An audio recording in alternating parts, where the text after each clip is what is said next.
Hey everybody, welcome. So if you're watching this, it's because, well, you may have just joined the channel, you're looking through the videos and awesome. But if you are watching this the night of the filming, turns out that my internet is terrible tonight. And because of that, I had to stop the stream. I had to stop the live stream. We moved over to recording. And I just wanted to say thank you for understanding. Thank you for your support. I don't want to keep you waiting.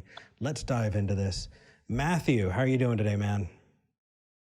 Feel good, mate. How are you? You have been such a good sport through this. Thank you so much. So to catch people up if they're watching this after the fact, you live in Australia. You are a medical doctor. You've studied extensively in things like evolutionary biology on top of things like the history of the Bible and its original languages. You're a sweet guy, you've got an awesome family, and we were talking about what it takes to understand a thing, what faith is, and then moving on from there, how we get to know things. And I really just kind of want to dive in because you've been patient enough to get this far. Let's get right into it. I kind of wanted to pick up on faith before we jumped immediately in, because we were talking about what is it? And you said that the reason you accept... Hold on. Let me make sure I got this right.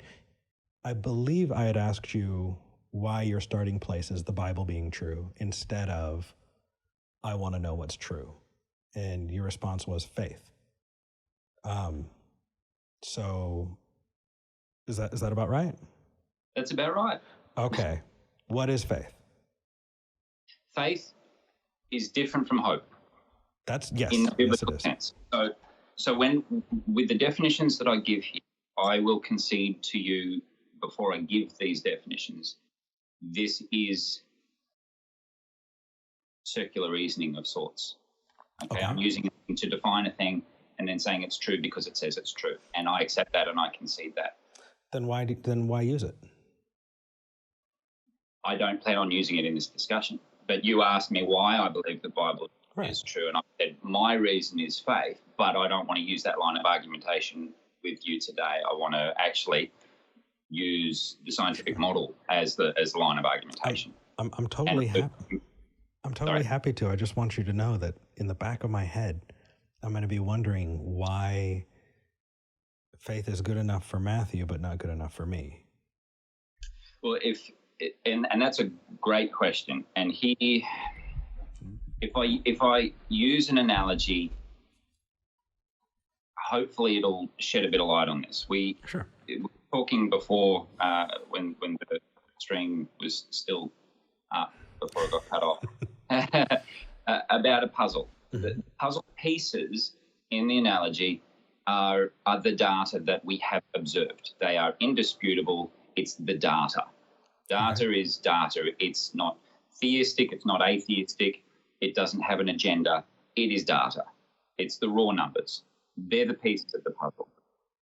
Now, for the scientific approach, we put those pieces together without a box. We put them together without a boxed puzzle box in terms of having the instructions to put them together. Okay, we figure it out as we go, trial and error, so to speak, which is the scientific method of developing a null hypothesis and then trying to disprove that null hypothesis. And the more we repeatedly don't disprove it, the more it becomes grounded as an acceptable explanation for what we see, which in scientific terminology is a theory, misused by many Christians, but that's what a theory is. Yeah. Now, in terms of this analogy, faith for me is the box, and so I don't want to use the box in discussing the pieces. What I want to do is take apart the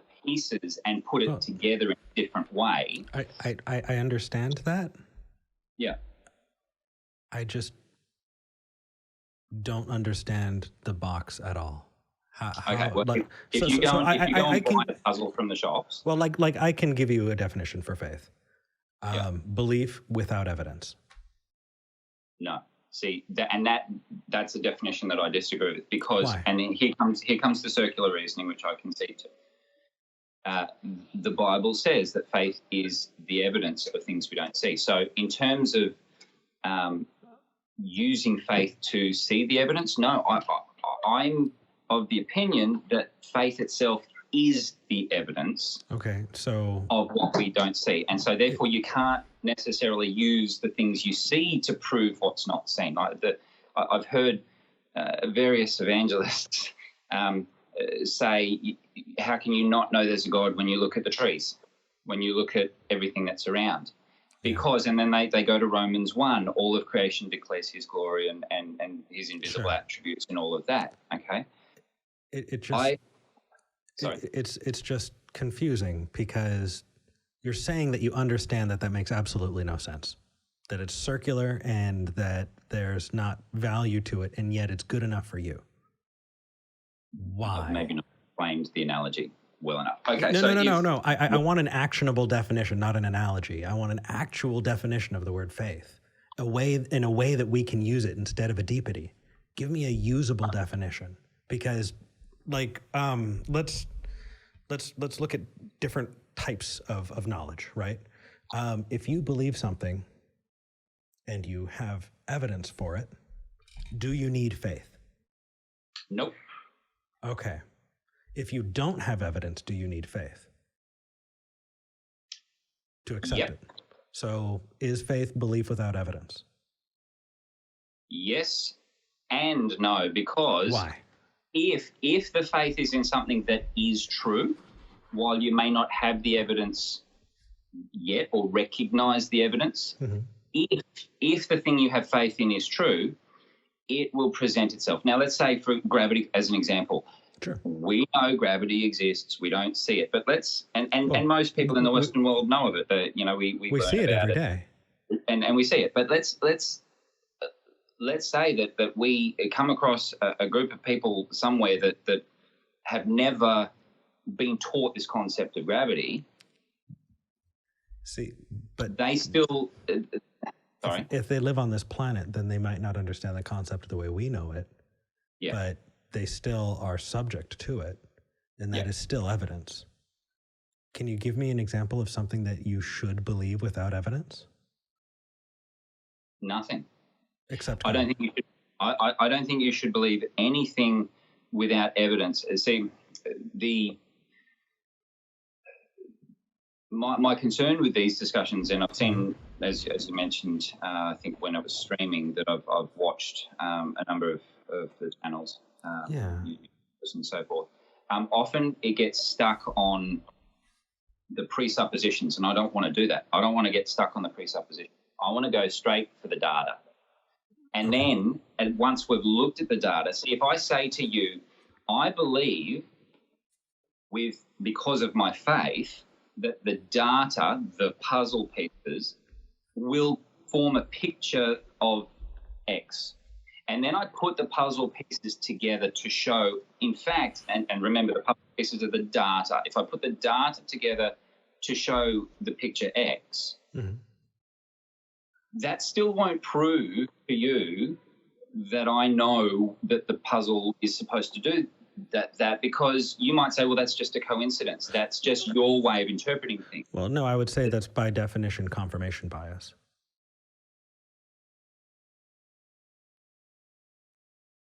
Because I'm looking for something and therefore I'll see whatever I want to see. Yeah, absolutely. And that's where it comes down to, and I completely agree with that.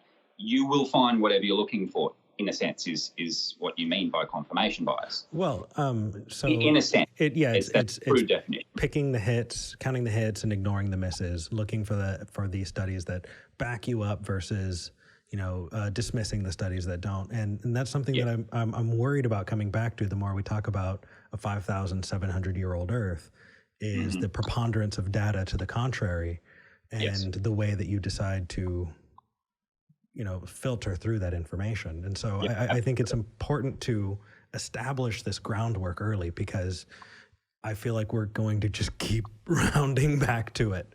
So let's go to that, the age of the Earth, because that in a sense that's the biggest, not the biggest issue, but it's one of the biggest issues.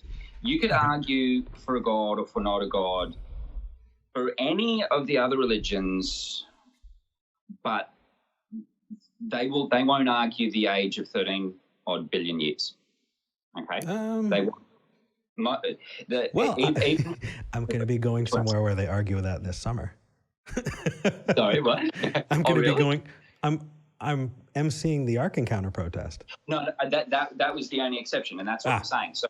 So the exception is the biblical account. So, in a sense, we could dismiss the argument about is there a God, is there not a God, do you need faith or do you not need faith, and come down to this one argument: how can we tell how old the Earth is?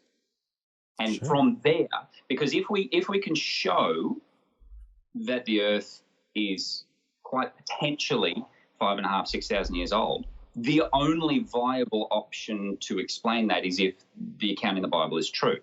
There is no other. You couldn't say another religion says that, so therefore it doesn't prove your religion. It could be this other religion. So is it impossible for it? Like let's say that was the case. Let's say the Earth is 5,700 years old. Yeah. I don't think you'd have any business saying that the Bible has to be true because of it. No, but because the question would then could be coincidentally true. And it could be. But the question would then be, if the Earth and the universe are only 5,700 years old, how do you explain everything? And I would put it back onto, okay, because we're not going to go on it's true because of the fact that the other alternatives aren't acceptable. Well, there might be an alternative we haven't considered. Right. I would say that's a shifting of the burden of proof. Yeah. So if we could look at the data, and that's why I want to come back to the data.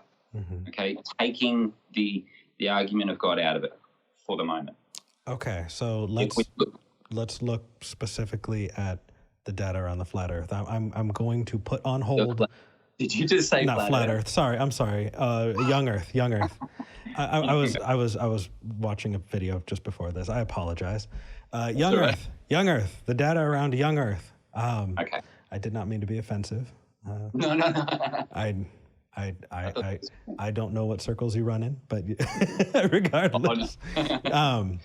No. I am absolutely not a flat earther. Oh, that's good. But you do accept that it's very young, and I brought up that there's a preponderance of evidence. You want to talk about the data. I will put aside the reservations that I have for what you do with the data, because so far I don't think you've sufficiently given me a reason to think that what you're going to do with it is the right thing to do. Yeah. I'm putting that on hold. And that's where my reason is faith comes into it, because I can present the data to you in a way that that shows that it's a possibility the Earth is only 5,500 years old, and you still won't accept it without faith. And I absolutely accept that, because the scriptures say we can't come to him unless we believe he is. Right. It's perfectly circular. You're not going to accept it unless you accept it. And you wouldn't do that for anything else. I could not imagine you doing that for your understanding of vaccines, for example, or for, I don't know, wanting to invest your money with Bernie Madoff, or trusting. Well, I actually won't go that far. If you actually need evidence and you need a reasonable way to get from A to B everywhere else, but you're making this exception for the God claim, there's a special place for that. It's called special pleading. It's creating an exception for one thing and not allowing that exception anywhere else. And I'm just and I accept that. Flabbergasted. Sorry. I'm flabbergasted. I'm entirely surprised that, talking about the scientific method, talking about good reasoning, talking about epistemology, you're telling me you have no good reason to come to the conclusion. And if that's the case, then why present your evidence at all? No, okay. I'm not saying I don't have good reason to come to the conclusion. Okay, what I'm saying then show me that faith is a good reason. No, I'm okay. So then what's happening here is cart before the horse scenario. I'm not saying faith is a good reason to believe that the data show the earth is this young. I'm saying the data can show that the earth is this young. And then from that point, for me to say that is because Jehovah, the God of the Bible, is real, that's where faith comes in. I don't need faith to look at the data and go, well, the earth could actually be this young. So just an interpretation of the data using the scientific method. Right. Let me give you an example, because I feel like I'm not getting this across well. Let's take the flood story. Do you believe that Noah's Ark was an actual thing that happened? I do. Okay. All the animals went aboard it. I believe there are about 7,000 on that ark. Yeah. What happened to the fish? It says all animals with nefesh chai, the breath of life in there. So how did the fish survive? Fish, well, many of them didn't, which is why we have fossils of hundreds of thousands of fossils of fish. No, when saltwater fish and freshwater fish, when saltwater and freshwater mix, it becomes brackish and kills all of them. It kills all of them. They would have all died. How did they survive? Why are you saying saltwater mixing with fresh? Because you have saltwater oceans and you have freshwater lakes and other bodies of water that are fresh. Saltwater and freshwater, when mixed, becomes brackish and kills both. How did the fish survive the flood? Hot and cold water, when they mix, become lukewarm, don't they? I'm specifically talking about, I've owned fish. I mean, I'm sure if you took care of an aquarium and you mixed them together, you would see them all die. No, I get it, and I absolutely get it. What I'm saying is, what I'm trying to point out there is, in the scientific method, you've made an assumption that all of the water on the planet got mixed, and I'm saying to you, hang on, that might have been the case. The word assumption doesn't mean it's not synonymous with wrong assumption. It could be a right assumption, sure, but it's still an assumption. You don't know if all of the water on the planet was brackish, to use your term. Was the entire was the entire planet covered in water? Isn't that the story? Yeah. Yes, so it how was, did the water but that doesn't. mix? Well, this is why I asked what happens when cold and hot water mix, because if you mix cold and hot water, they become lukewarm, and yet we have the Atlantic conveyor, right? There is fresh and salt water, and they don't mix, and cold and hot water, and they don't mix, and that's part of what gives us these ocean currents, and these fresh and salt water bodies, to an extent, don't mix. They might, and given enough time, they would. But if you have a large enough body of water and a short enough amount of time, there is the possibility that some of the fresh water remained fresh, some of the salt remained salt. Okay. So what we're doing there is looking at the same data and just applying different assumptions. Your assumption So I actually have evidence for how water mixes. I can show you. I can give you examples.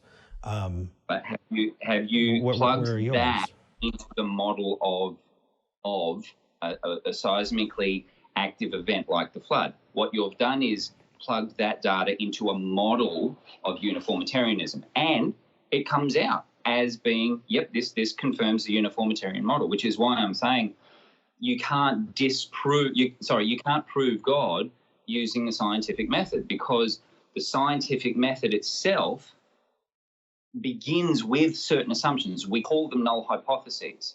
It's an assumption that you then try to disprove, and you have to word it in such a way that it is falsifiable. Otherwise, if you can't falsify it, what's the point in testing for it? But the difference between mine and yours is null hypotheses are falsifiable. Faith is by definition not falsifiable. Which is why I'm not using that as my argument. But you are using that to get there, because we can get all the way up to faith, and then after that, poof, it doesn't really matter, right? So and that's not equal to the scientific method. I mean, I can start here. I can go, I want to know what's true. I'm going to find a methodology to figure out what's true. The scientific method is one that works fantastically, right? So you have your hypothesis, you have your testing, you take a look at the data, and you observe it, and you just continue and rinse and repeat. It's a laborious process because you just keep proving things false, but it just keeps working. We chug along, and along that process, we find that we're learning more and more about the world around us, and we follow that evidence wherever it leads. But there are assumptions, and let me give you an example. Nowhere in there have I started with a conclusion, and nowhere in there have I looked for evidence to point toward that conclusion. There's not a single place. I don't see how those are equal. Okay. Well, let me give you an example. Please. Because I think there's maybe a hidden bias that you don't see. Ooh. I want to know. I think you have a hidden bias that you don't see. So let's use radioactive dating as an example. Okay. Sure. We have radioactive dating can be used to support a 13-odd billion-year-old universe. No, it's not. 4.5 billion. Oh, sorry.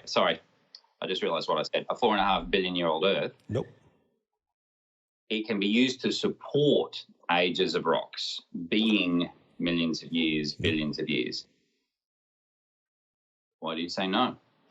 Because you're talking about carbon-14 dating, which only stops. No, I'm not. I'm absolutely not. I'm talking about potassium argon dating and other things like that. Okay, so if you're talking about potassium argon dating, that takes you to 40,000 years, I believe. Is that right? Potassium argon.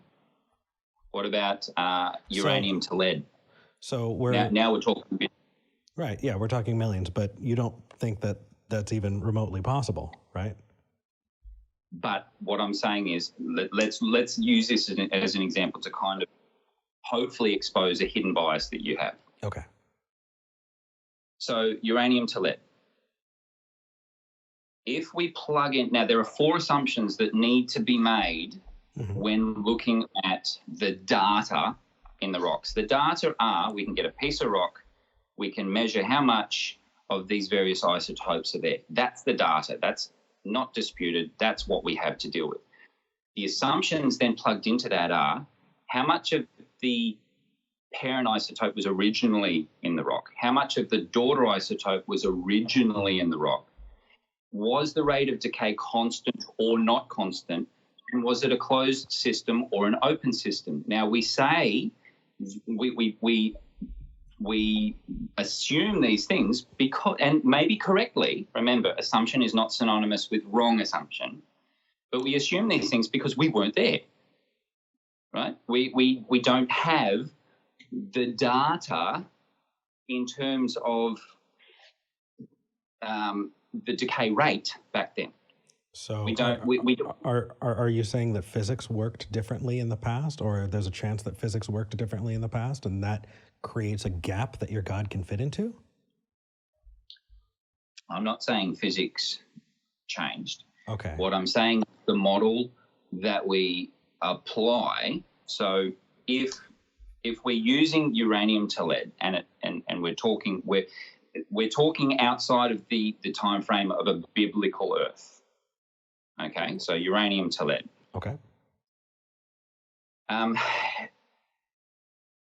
The helium in the atmosphere, okay, there's data that shows there's only about 0.04% of what should actually be there. Because what happens when uranium and thorium and lead in zircon, so this is, I told you before, I wrote some stuff down, so if it looks like I'm just reading, it's because I am. Sure. The zircons, which are microscopic crystals, zircon-containing mica, biotite, and other rocks, it then diffuses into the atmosphere. Okay, helium diffuses into the atmosphere as the radioactive decay occurs. Okay. And when it's diffused into the atmosphere, it evenly distributes over time, but it evenly distributes, and a small amount is lost to space. So it's not a closed system. Okay.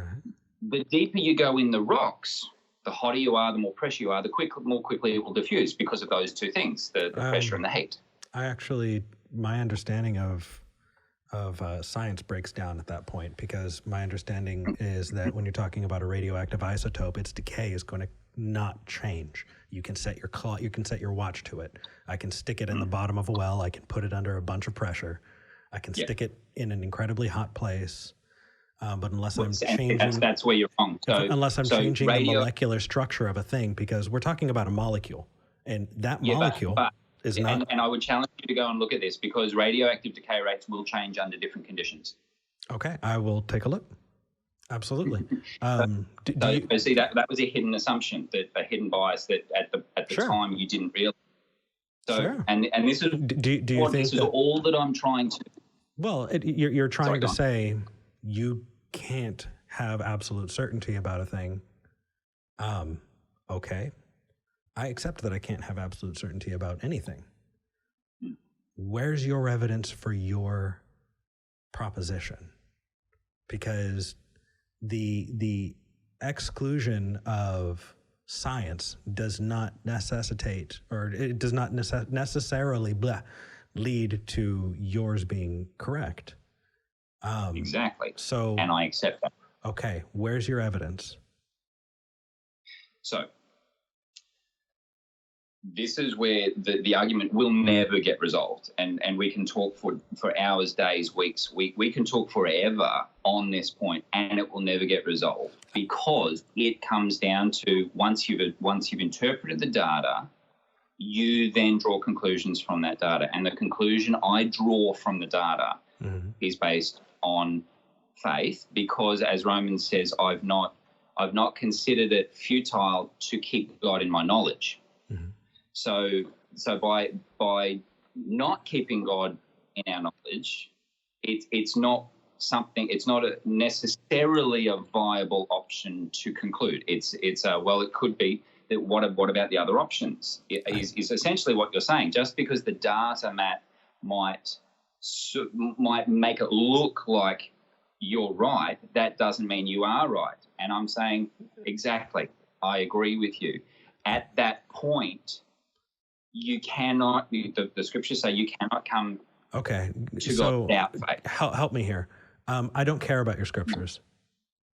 Bringing it up does not carry any weight for me. And so bringing it up as a thing that I should understand means absolutely nothing to me. I'm talking to Matthew, and I will listen to Matthew, and I will accept, what you're saying, and I'll understand, and I'll converse with you. But I do not hold the Bible as an authority. And because of that, bringing it up is not something that's going to help.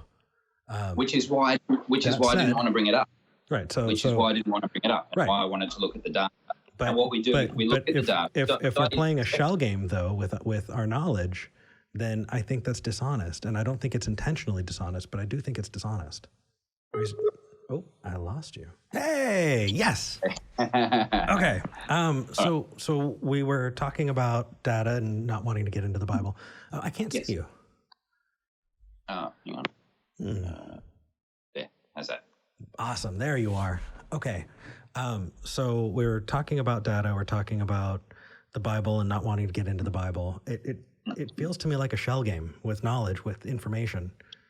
And I really, it doesn't sit well with me. Because. And I didn't think it would. Right. And I don't think it should for you. In terms of the scientific model, it doesn't. Okay. So why do you accept it? Again, because of the gift of faith. So can I give you the gift of faith? No, you can't. Can somebody else give you the gift of faith? Can you give me an example of anything else that can be given like that as a gift? No. Okay, and so I give you the gift of the smell of, gym socks. You're welcome. Look, I can't give you the gift. I can't give it to somebody else. And so discussing this data might seem like a waste of time. Why would I bother doing it? Because, and this is my reason, if there's even one person listening who is using that gift but is just stumped at how the data fit the biblical model, and therefore they're thinking, well, maybe it's not real because the data don't fit. Okay. I want to say, well, look, the data do fit. Well, it doesn't. You have not yet given me evidence for it. You've said that there's a problem you with. Stopped me. Okay, you stopped me before so we're talking about uranium. You were talking about uranium. Let's talk about Pangea. Yep. Continental drift, it has been explained. We've looked at it. We've been able to see that there was a supercontinent 335 million years ago. We got there by understanding tectonic plates, Yes. and we reversed that. Yes. Do you accept that there was once a supercontinent?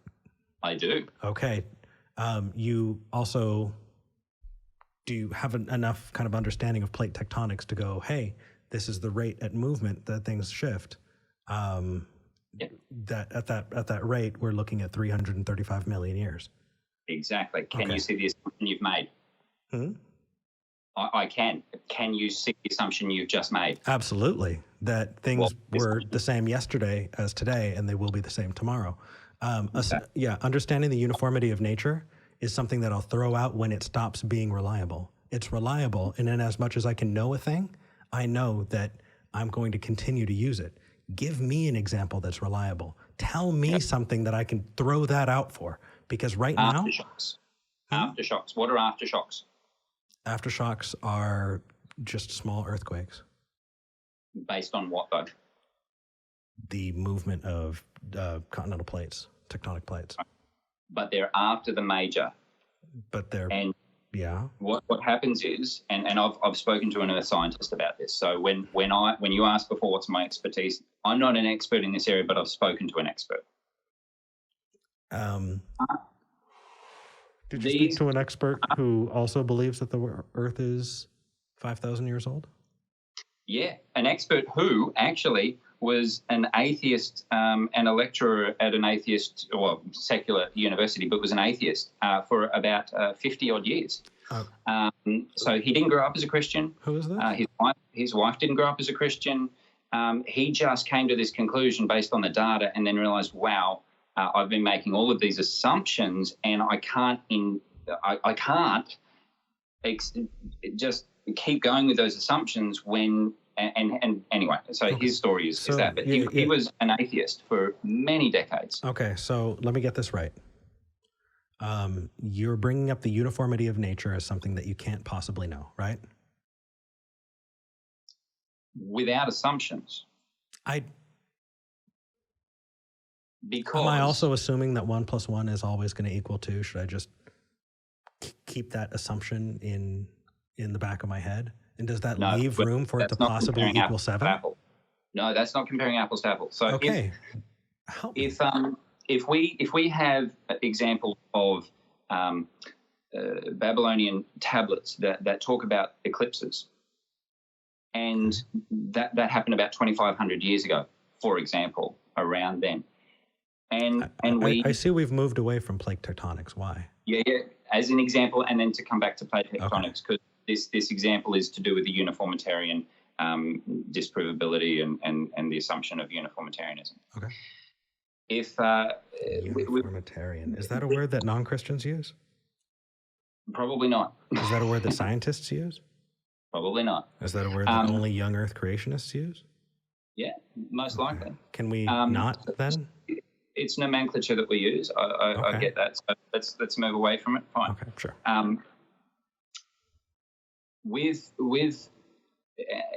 certain eclipses 2,500 years ago, they seem to be, if we use our current understanding of celestial mechanics, of how things move at the rates they move in space, and we assume that they were the same, and we go back 2,500 years, we find there's about a 7-hour discrepancy. Okay. Now, we might say, well, big deal, 7 years over 2,500 years, maybe our calculations are slightly wrong, but that's my point. Maybe the calculations aren't wrong, but the assumption that whatever was involved in the calculations was always the same is clearly wrong, because it's about 7 hours out. So there's a real-world example of the possibility that the observable rates of things weren't always the same. Okay, I'm still waiting for you to provide evidence for your case. On plate tectonics? Plate tectonics. Okay. So you brought up something that I don't know about this, but I'll grant it to you. Let's say I grant it to you. scientists are constantly looking to try and find themselves to be wrong. That's how this entire thing works, right? Yeah. We look for falsifiability and then we test. So your hypothesis is that nature has not always been in a linear, uniform way, that there have been times that nature has not behaved in a uniform, linear way. And yes. I think that would have to probably be the case because we've had multiple fields of scientific study converge on the same kind of predictable conclusions that can only be found in an Earth that is billions of years old and not thousands. And all of those, sorry, go on. So if the idea is you're assuming the uniformity of nature, therefore I'm going to throw it out, because that sounds like what you're doing. It sounds like you're throwing out science. No, not at all. So then you've misunderstood. What I'm saying is, how do vaccines work? Hey, how do vaccines work? What part of them? Sure. How do they prevent illness? Lock and key is a simple way of putting it. Cool. So we take a piece of a virus that is not part of the virus that will cause a major disease, but is still part of that virus. Right. Right. We work with it to then put it into a human body, so the human body creates antibodies to that virus without having the part of the virus that is pathognomonic or disease-causing. Sure. Okay. Could this methodology have been used 1,000 years ago? Yeah, absolutely. How do you know that? You're assuming the uniformity of nature. You should recognize your bias and realize that it's possible that voodoo priests actually work at Big Pharma and just kind of bless the vials on their way out. Yeah, absolutely. You asked. I forget exactly how you asked, but the current scientific understanding, without going into conspiracy theories, the current scientific understanding of how vaccines work is what I just explained to you. Sure. How is young Earth not a conspiracy theory? In that sense, it is, because when define conspiracy though, because conspiracy doesn't necessarily mean people in a dark room we're going to go and do things, right? Yeah, absolutely. Two people can conspire to go to the shops together to have lunch, in a sense. Okay, it's let's. You're on biology now, so let's talk about self-replicating molecules. Well, so the reason I brought up biology is because I'm trying to bring it into a field that you understand and that you know. And then I'm using that and I'm applying the methodology that you understand to the methodology that you're asserting on things that you don't have an education in, but have looked into. And the methodology is reliable in the thing you have an education on, but is not reliable in the same way on something you don't. And that does not work. No, I think you're not comparing apples to apples. Okay. How is studying geology different than studying medicine? Does the scientific method get used differently? No. Okay. But the data are different, and so in terms of comparing plate tectonics and the extrapolated rate of plate tectonics to how lock and key mechanism in terms of the proteins within a vaccine work, they're different. You're comparing things in a wrong way. That's why I'm sticking to the methodology. Mm-hmm. My point is the methodology, not the data therein, because we should agree on the method. Then I've misunderstood you. Okay. So the reason that you said that there's a place for a young Earth in plate tectonics is we rely on and we are assuming the uniformity of nature. And that assumption is wrong Or at least possibly wrong. And if it could possibly be wrong, then there's room for your assertion. Yes, okay. I say possibly be wrong because when I say assumption, it's not synonymous for me with wrong assumption. Sure. It might be a right assumption. Okay. So, I'm just trying to weed out bias. An assumption could be called bias in a sense.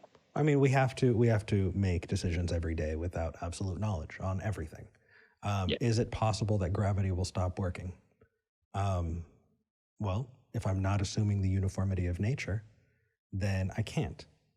So does that justify me in jumping off of my balcony? No, absolutely not. Would it justify you in telling somebody else to jump off of a building? I'm okay. Maybe they misunderstood me. Or maybe I'm not in the way you're describing it. Maybe I'm not refuting the. So here's the problem: is even if you did completely refute, all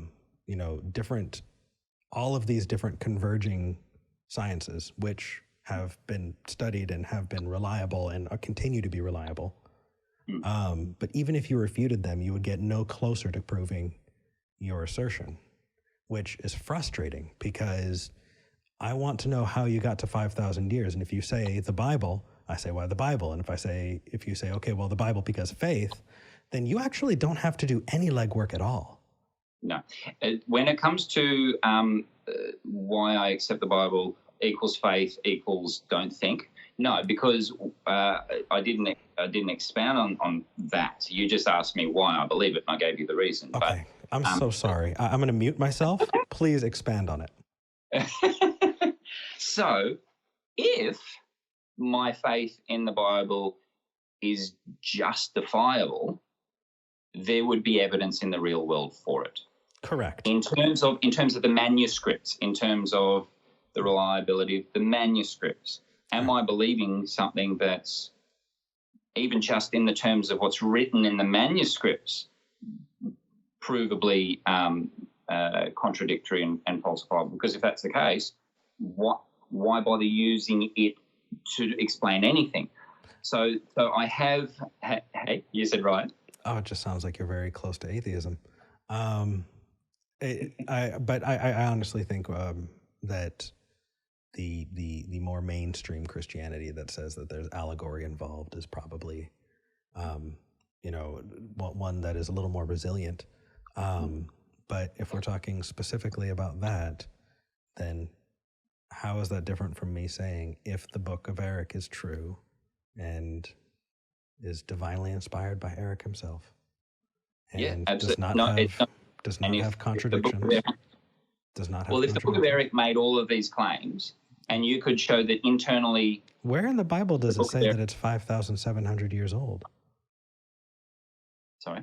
Where in the Bible does it say that it's 5,700 years old? Okay, can I give me a couple of minutes to explain this? Please. Okay.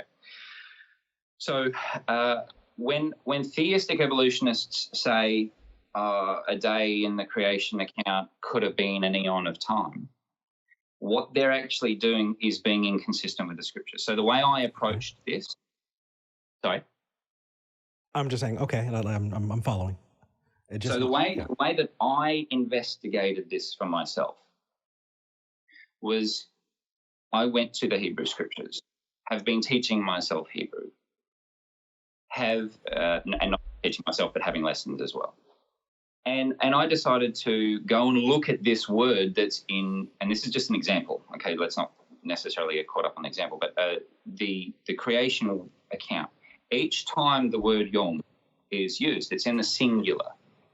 Okay. So if we're going to then compare singular to plural, we're being inconsistent in the scriptures. So what I did was there are around 2,500 times in the Hebrew scriptures that yom or its plural yomim are mentioned. I went and had a look at every single one of them in context, every single one. So I'm looking at the data. I'm not going to dictionary definitions or commentaries. I trawled the Hebrew scriptures myself. Okay. Every single one of them in their context, and not only the 2,500 yomims, but I looked at the other 34 odd words that are used to describe other parts of the day or week or a calendar. Sure. In their context. We're talking about 5,500 individual references, and I did this a few times to check my data. So you're saying that in the Bible there are 5,500 references to a word. What is this word and what does it mean? No. You misunderstood. There are 5,500 references to a one of 34 words or 35 words. The total amount of references to if we're trying to work out a calendar system based on the Bible, we need to define what the Bible means by these terms. Okay. So what I did was I went and saw how the Bible defines these terms by looking at every one of the terms, and there are about 34, 35 of these terms. And the total number of times that these terms have been used in totality, it's about 5,500 total references. And so I looked at all of these. Of those 5,500, about 2,500 are the word for day or days, yom, yomin, in singular and plural. Sure. I had a look in their context. I cross-checked them with each other and saw if any one of those contradicts any one of the others.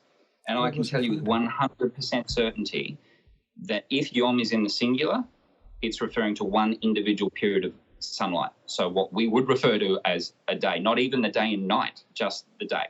And that's the terminology that's used in the account in Genesis. So if we're going to be consistent with our interpretation of the Bible, putting aside for a moment whether we believe the Bible, if we're going to be consistent with our interpretation of it and what it's trying to say, they were 6 literal days. And then you look at the terms for year, and it's not as simple as people, Adam was this old when he had Seth, and Seth was this old when he had Enosh, because, again, the singular and plurals that are worked in there. And so I'm not saying this is why I believe the earth is this old. I'm saying this is why I believe the Bible says the world is this old. So that's 2 different arguments there. Yeah, definitely. You're answering the question that I asked, and I appreciate that. Sorry? I said, no, you're answering the question that I asked. The question that I asked was, where in the Bible does it say it's 5,500 years old?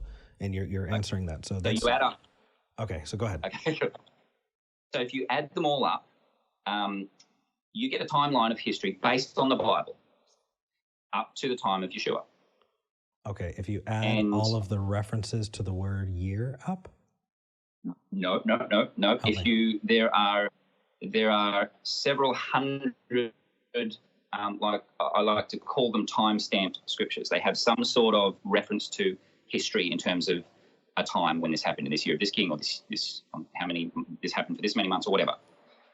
And again, that's part of the research that I've done, and I've not found any Christian chronologist who's done this. Well, actually, in all of history that have done it this way. Actually, Harold Camping said he did it that way, didn't he? No, he didn't. He wouldn't have done it this way. So let's just assume that you're the very first. Okay. I might not be the very first, but I've not come across published work of anybody else who's done it this way. Sure. Are you taking the words in the Bible out of context?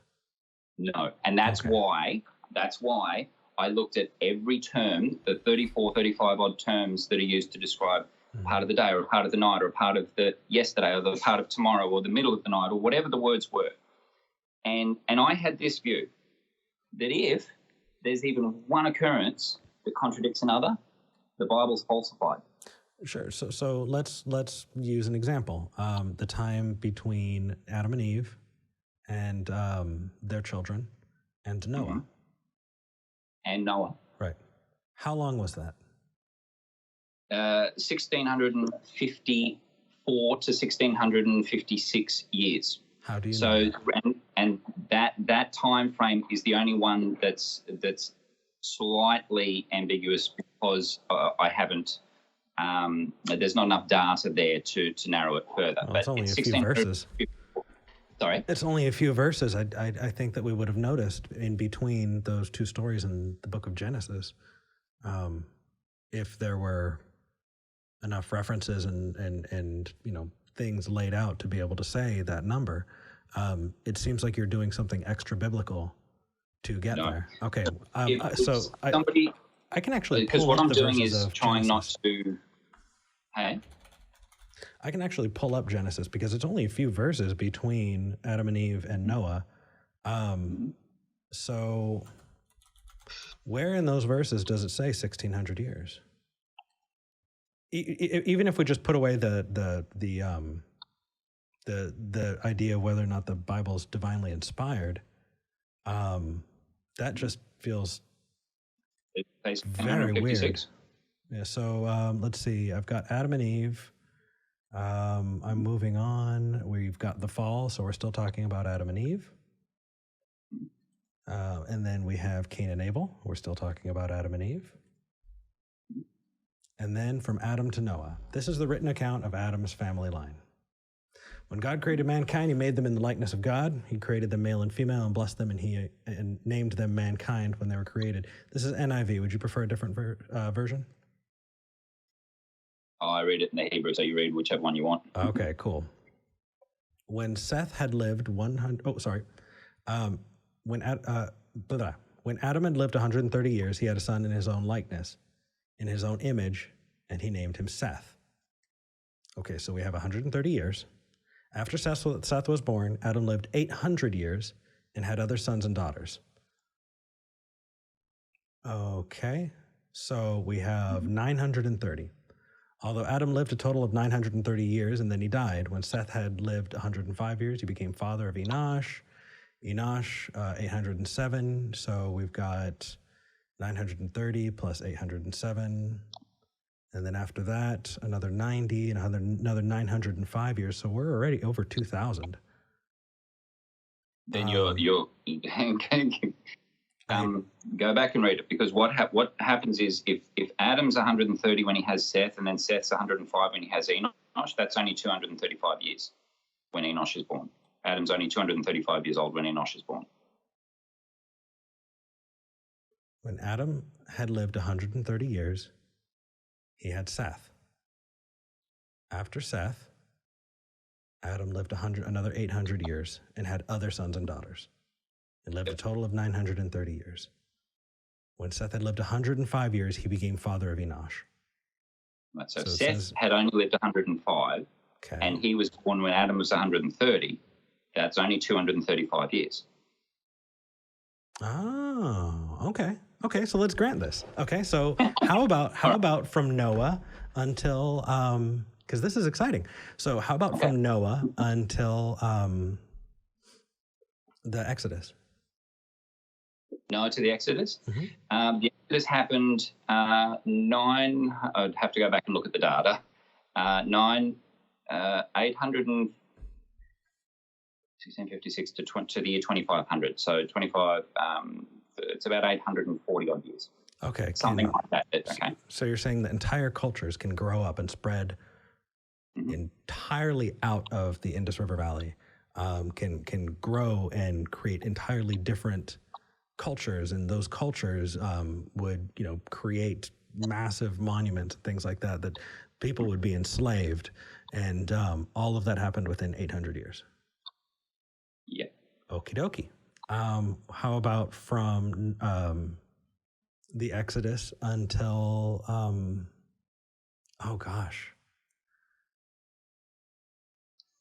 let's see. Captivity of Babylon?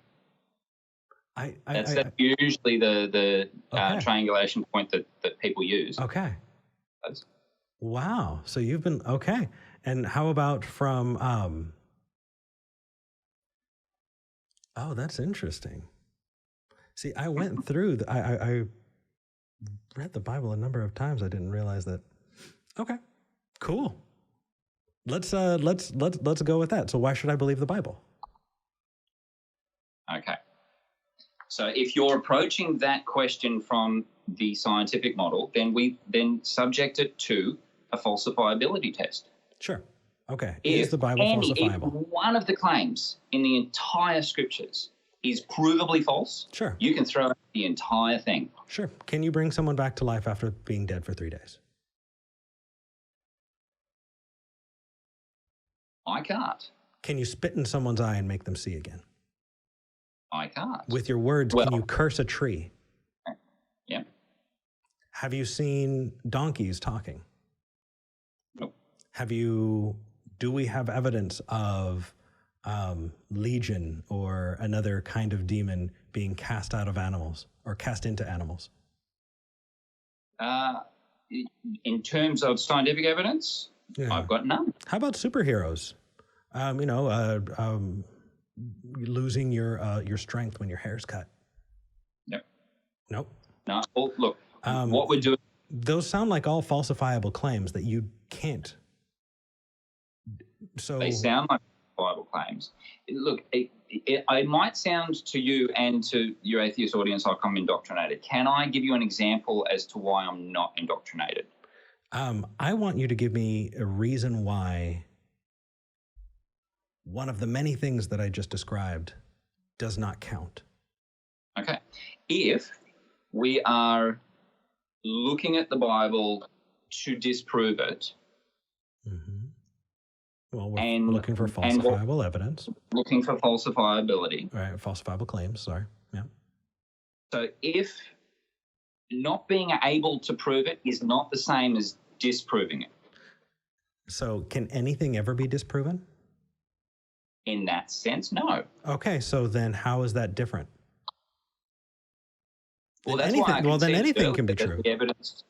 No, that's why I conceded right at the beginning or early that I accept the theory of evolution as a valid theory. I actually accept it because it has not been disproven. But hold on, but nothing can be disproven. That are plugged in. According to you, nothing can be disproven. And if nothing can be disproven, then it's just as valid. Well, hang on. No, sorry. Let me correct myself because that is a stupid claim. It is. Things can very easily be disproven. Okay.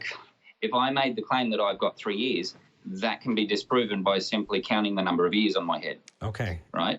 So there are things that can be disproven. Sorry, sure. I realized how stupid that sounded. Are donkeys capable of human speech?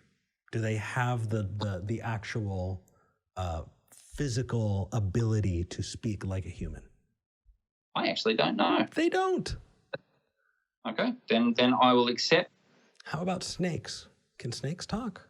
Serpents? Uh-oh. We were at a good spot too, but I can fast forward. No, I'm going to record this. I'm going to put this right up online, so I'm not going to fast forward. Let me call him back.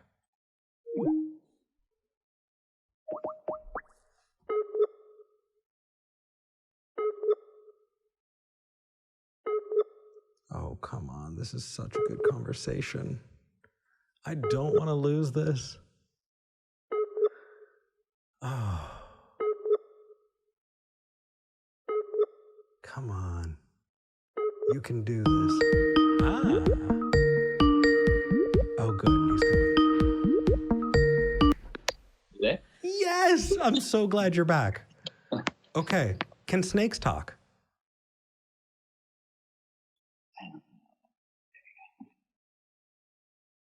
Today, no. Do you think that snakes had vocal cords that enabled them to talk at one point? I don't know if they did or they didn't. What's being assumed here? Let me come back to the falsifiability of the Bible. I am. I'm bringing up different falsifiable things. But what we're doing to falsify it, you have to use its own merits. Okay, whatever the hypothesis is, you have to assess its falsifiability based on it, not based on something else. Now, if the Bible says that, hold on, so if the entire creation was, so I can write an internally consistent creation story, and on its own merits, it be true. Internal consistency, yes, and that's why I've said before this will sound like circular reasoning. Right, then why care? Well, because if not, if that is the reason, let me tell you about the Church of Eric. No, so this is why I tried, and probably very poorly, I tried to explain why the scientific method can't be used to prove God, but it can be used by those who believe that Yehovah exists to show that he does. But that starts from the null hypothesis, Yehovah is real, which is an assumption. Now, if that assumption is made, and I grant it, it's an assumption. Now, I say, for me, the reason I make that assumption is faith. But scientifically speaking, that's an assumption, and it may be an incorrect assumption. Okay, scientifically speaking. Let's try now, this. But if we are assuming in this null hypothesis that Yehovah is real, I don't care. No, we're not assuming, because we're going to get there. We're not starting there. Let's start where we agree. Do you agree that what we're studying today in this world will be just as easily studied tomorrow? Yes. Okay. So would you say that the uniformity of nature is something that you, at least in as far as we've understood it and as far as we've been able to study it, has been consistent? Yes. Okay. In as far as we've been able to study it. Fantastic. So let's I'm glad we agree. Yes. That's our starting spot. You're adding an extra assumption. Why? Actually, what I'm trying to do, and this is where the assumptions come into play. You say I'm adding an extra assumption. Absolutely. What I'm doing, because we're both agreeing and on one of them. It's an assumption that's not granted for the naturalistic worldview. It's an assumption that's not granted, and I accept that absolutely. Why have I done it? Mm-hmm. Okay. Again, I've done it because of the gift of faith I have, but let's talk science. No, let's talk about the gift of faith. Hang on, I want to know why you know. I care about you. I care about you. Yes, so let me finish, because I'll address the question from a scientific perspective. Okay, sorry. I like Matthew. I like Matthew. I want to talk to Matthew. Okay, go ahead. If there are two competing null hypotheses, okay, and to explain an event, right, the same event, sure, and one requires these assumptions and one requires these assumptions, are all assumptions created equal? Let's say they are. Why? Well, let's just say they are for the moment, because the point I'm trying to get to is, how many assumptions do you have to make in each null hypothesis? Well, if one null hypothesis has one assumption and the other has 10, which one, not proven, which one is more likely? That's Occam's razor. You would say the one with the fewest. Right. Exactly. So wouldn't Occam's razor cut God out? That's where the assumption comes in the scientific process. What I'm saying is that is the only... Hang on, please. Okay. Please let me finish. Yeah, go. I'm sorry. You're being very patient Please let me finish. I'm very excited. I'm so sorry. I'm not intending to be a dick. Please. It's okay. If scientifically speaking, we make that one assumption, then the data subsequent to that one assumption will be based on that assumption. So if Yehovah is real is the assumption, Yehovah is real is the assumption, then subsequent to that assumption is where he says he shall preserve his word, and his word is purified like silver 7 times in the furnace of earth. That is part of that assumption. It's not a secondary assumption, because it's based on the primary assumption. Now, if we then come across radioactive dating, for example, or ribosomes and DNA and self-replicating molecules, which I really do want to get to. So please, let's get there soon. Okay. If in these two examples, I start, so two competing null hypotheses to explain the same event being we're here. How? Right? If two competing null hypotheses, your null hypotheses your null and my null are competing, in that mine is based on Yehovah is real, full stop. Yours is, well, he could be, he couldn't be, he may not be, he may be, but we need to prove it. Okay, so that's the different nulls. Okay, are those equal? In a scientific sense, they are both falsifiable. Well, actually, in a scientific sense, only one of them is falsifiable, and it would be mine. Because if you can prove even one single claim that Jehovah has made in his word, if you could disprove it, you disprove him. So in a sense, my null is the falsifiable null. So if that was the case, then let's take that methodology and apply it to medicine. Yep. Right. Would that mean that the scientific methodology, right, the methodology that we've come to understand medicine, that null hypotheses that we can consistently study and learn about and make progress and change in the way that we interact with the human body, and we're continuing to do so, and we're continuing to learn, that could be equivalent to the assumption of a anti-vaxxer? That they're just both assumptions, and so if we assume that big pharma is a conspiracy, then obviously... And the anti-vaxxer null is easily disprovable, because if they say, for example, there's mercury, thimerosal, sure, and it causes autism. Well, first of all, you can disprove that null immediately by going and checking the contents within the vial. Is there any thimerosal there? Okay, so that's one.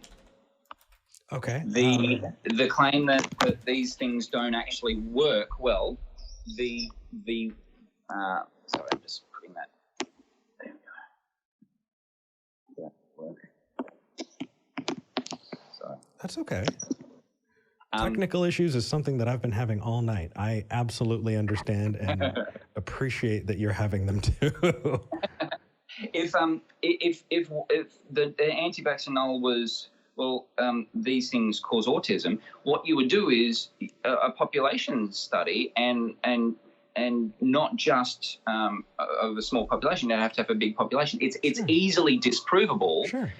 A lot of these claims that they make. So, to answer your question, yes, it's the same in a sense, because it is disprovable. And the null is a lot of the nulls that these anti-vaxxers have are just stupid and are easily disprovable. Okay. But what I'm saying is... So is donkeys talking. It's not provable, but it's not disprovable. Okay, in the same way, you cannot throw out the anti-vaxxer. What you just said throws out both. So are you saying that there are some vials that still have thimerosal and that there is some evidence to show that it does cause autism? What I'm saying is your ability to disprove the idea that vaccines cause autism, if applied to whether or not donkeys can talk in the same methodology, would disprove both claims. And to say otherwise is absolute hypocrisy. I do not understand how those could be the same, or how those could be different. How is your methodology changing? I do not understand that. I've misunderstood the connection. Sure. So the methodology, you're saying a population study, testing to see whether or not vaccines cause autism, right? You are making an assumption that you are using to throw out claims that show that the Bible is falsifiable and has been falsified.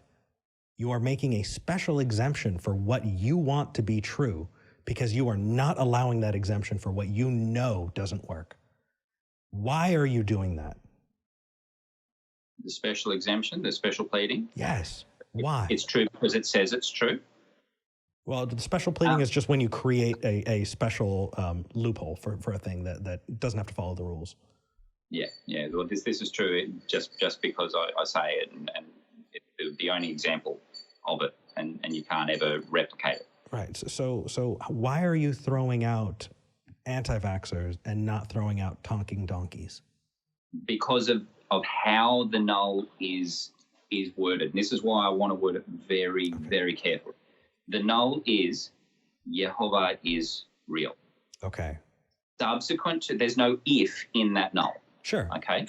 Subsequent to that null, Jehovah created the universe with his words. Yeah. stuff out of nothing, he can cause a donkey to talk, even without vocal cords. So based on the null, now I'm not saying, hey, that's repeatable and scientific, but I am saying it's consistent with the null. Now, the anti-vaxxer thing, if you can it would be a difficult time disproving their nulls if you wanted to go into every single lab around the world and interview every single CEO of every single big pharma company and bug their homes and do it to make sure that we've caught them in the act. This is what they're doing. That you would have to do that to disprove.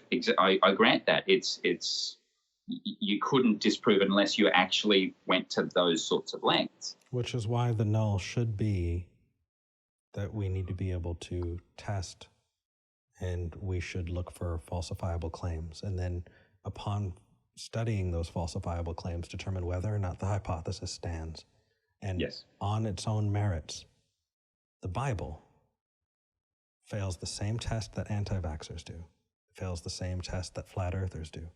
It fails the same test that any other conspiracies do. It's pseudoscience. On that, I disagree, but... If the null is that vaccines cause autism, then they cause autism, don't they?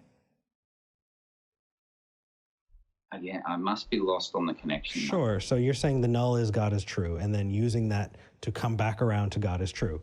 So if the null is that the earth is flat, then you can go back around to the earth is flat. If the null is that vaccines cause autism, then going back around to that is in the definition of where you're starting, but that's not where you start for anything else. Okay, I see what you're saying, and yeah, look, I will grant that, which is why when you were asked to begin with, and I said faith. Which is why that's so important, because why would we talk about evidence for anything when it comes down to it? Faith is the reason you're accepting it. You're accepting it on faith. Now, should I accept things on faith?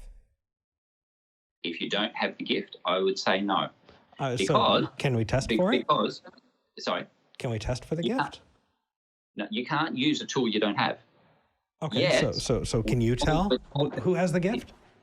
Well, he's told that all have been given the measure of faith, and elsewhere it says they've not thought it profitable to retain God in the knowledge. So you can have a gift and not use it.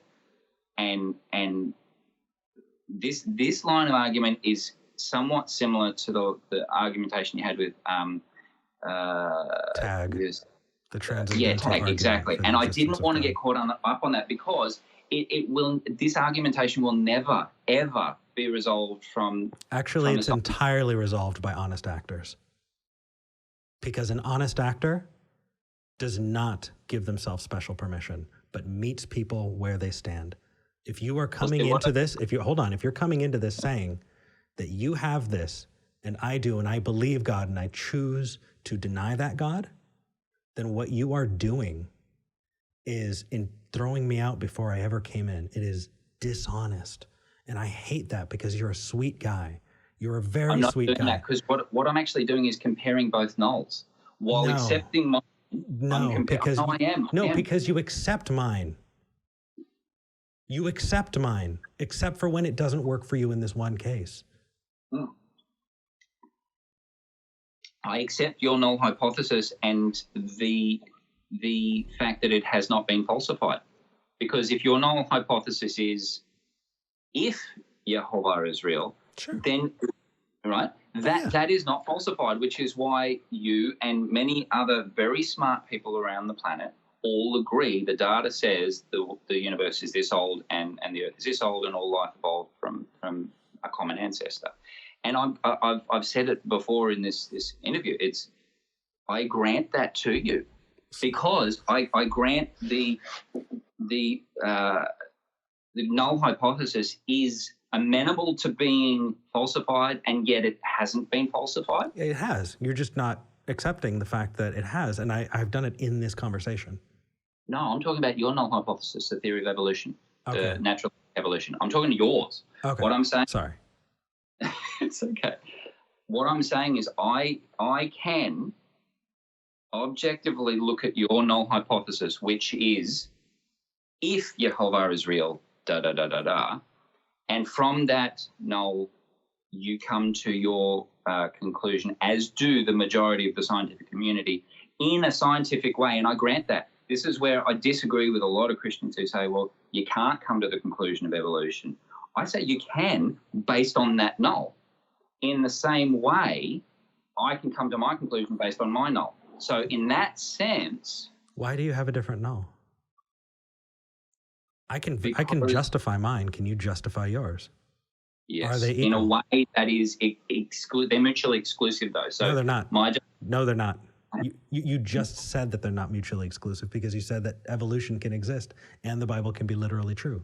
So they're not mutually exclusive. Me then. No, you misunderstood me. What I said was the data can support the theory of evolution. The data can support it, just like the data can support a 5,500-year-old Earth. But the reason the data seem to support the theory of evolution is a bunch of assumptions that are made.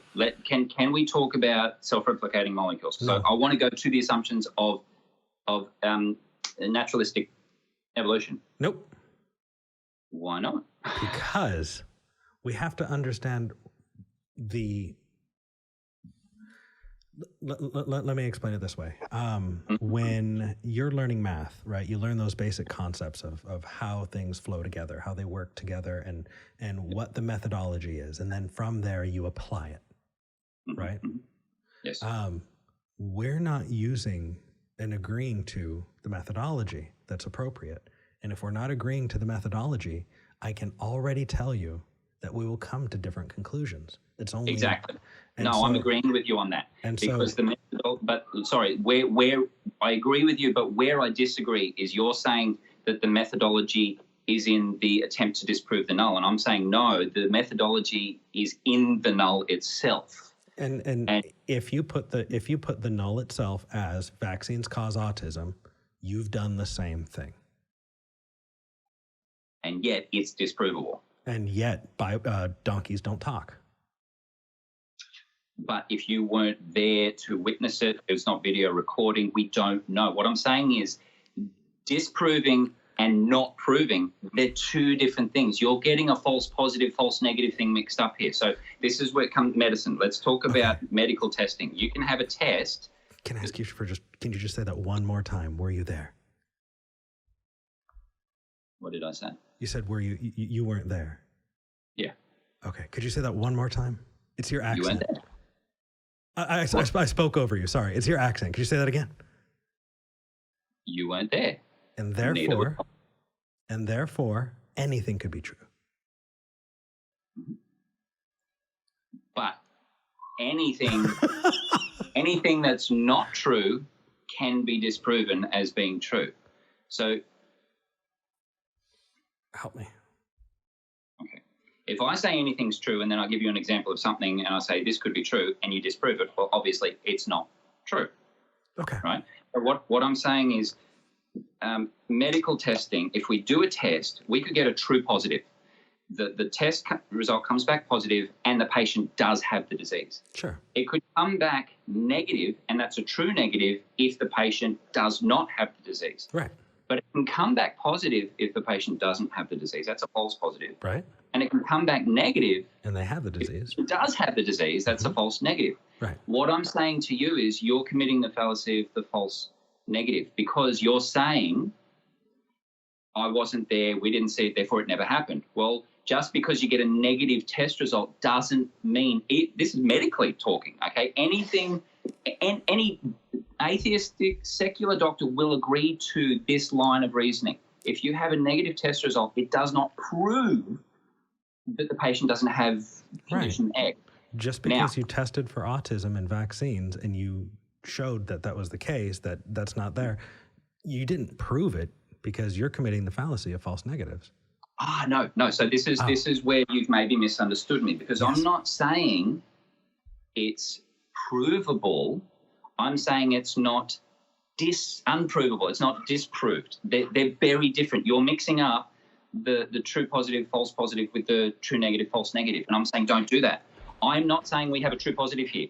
I'm not saying that Balaam's talking donkey is a true positive. I believe it is, but I'm not trying to tell you it is. What I'm trying to tell you is your conclusion that the donkey never talked is potentially a false negative. Actually, and I'm saying, well, the only way that we know is if we've got video evidence and so on and so forth, and we can actually time machine and go back and see. Right? There's no way we can prove it or disprove it. But to say that it's never happened, okay, that's going to be the false negative. And what I'm saying is, let's not make assumptions in medicine and in science.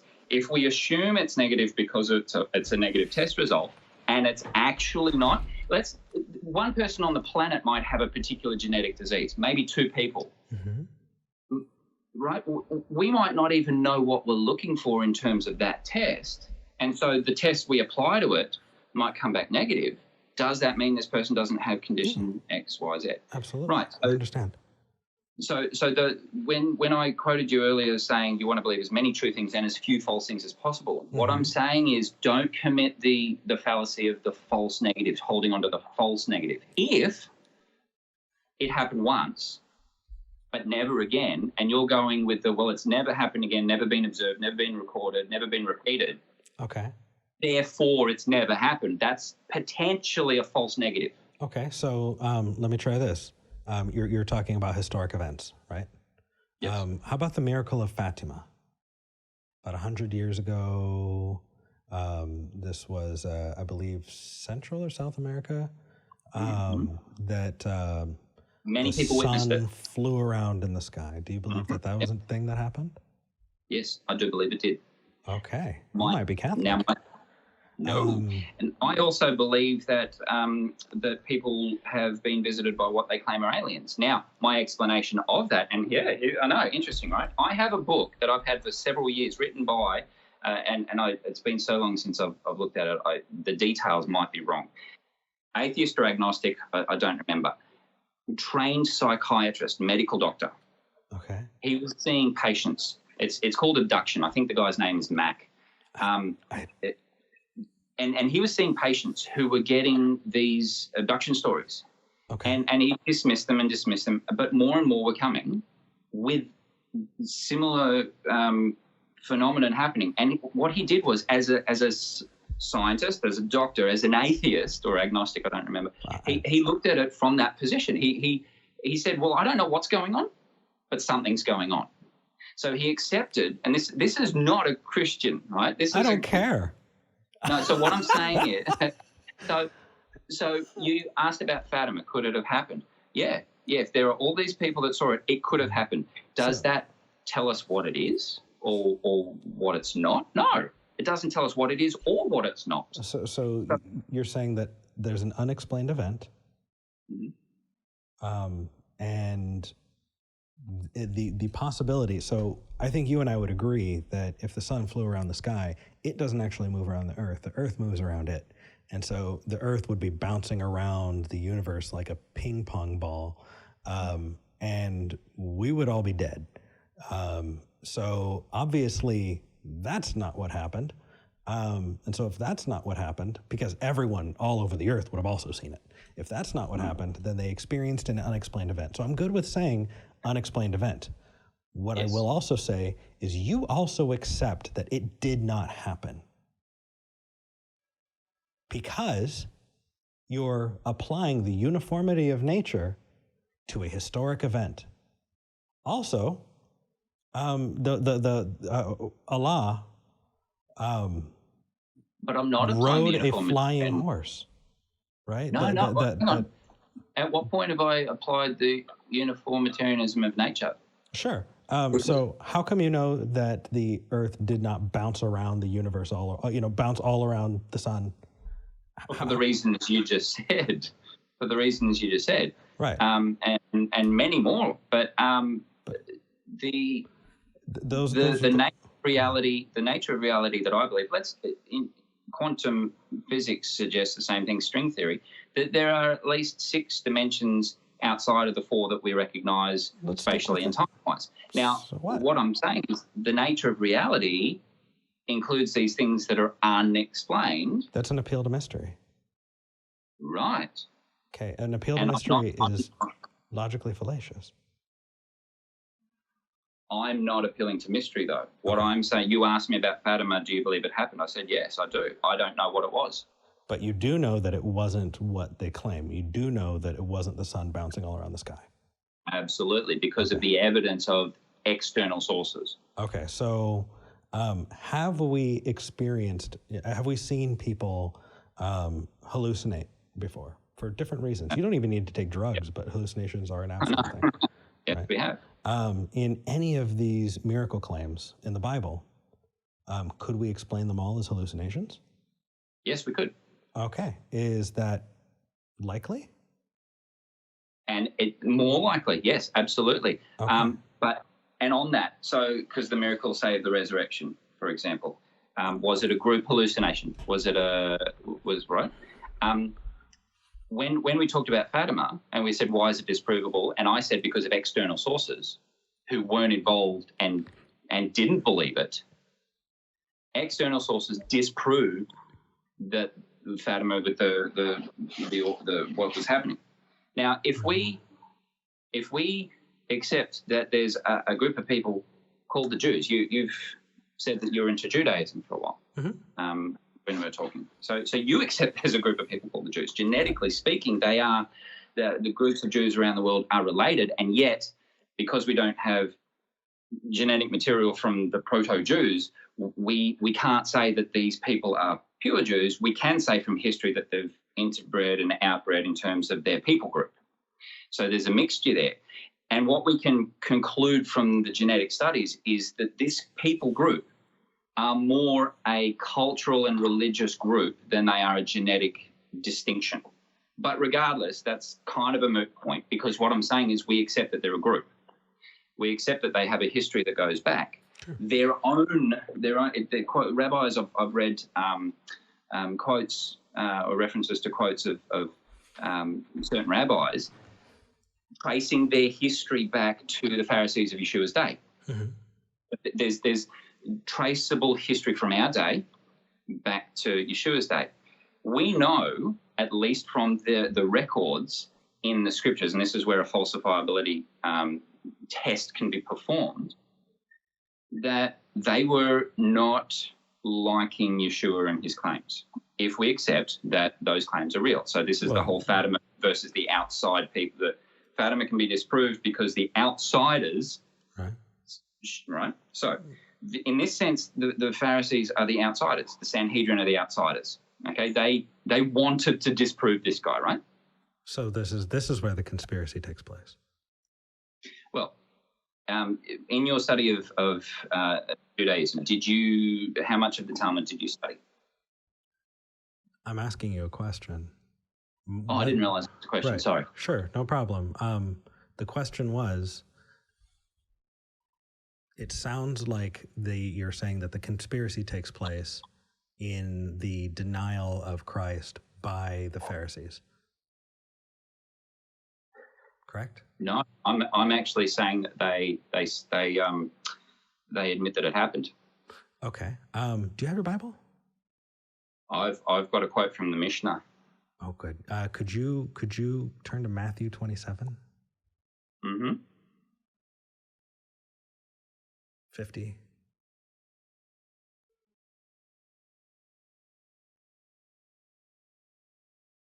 Mm-hmm. What do you got? That he died. There's more there. Yeshua, when he cried again with a loud voice, yielded up the ghost. That's all I got. Matthew 27:50. Through 54. Sorry. Through 54. Okay. And behold, the veil of the temple was torn into top to bottom. The earth quaked. The rocks were torn.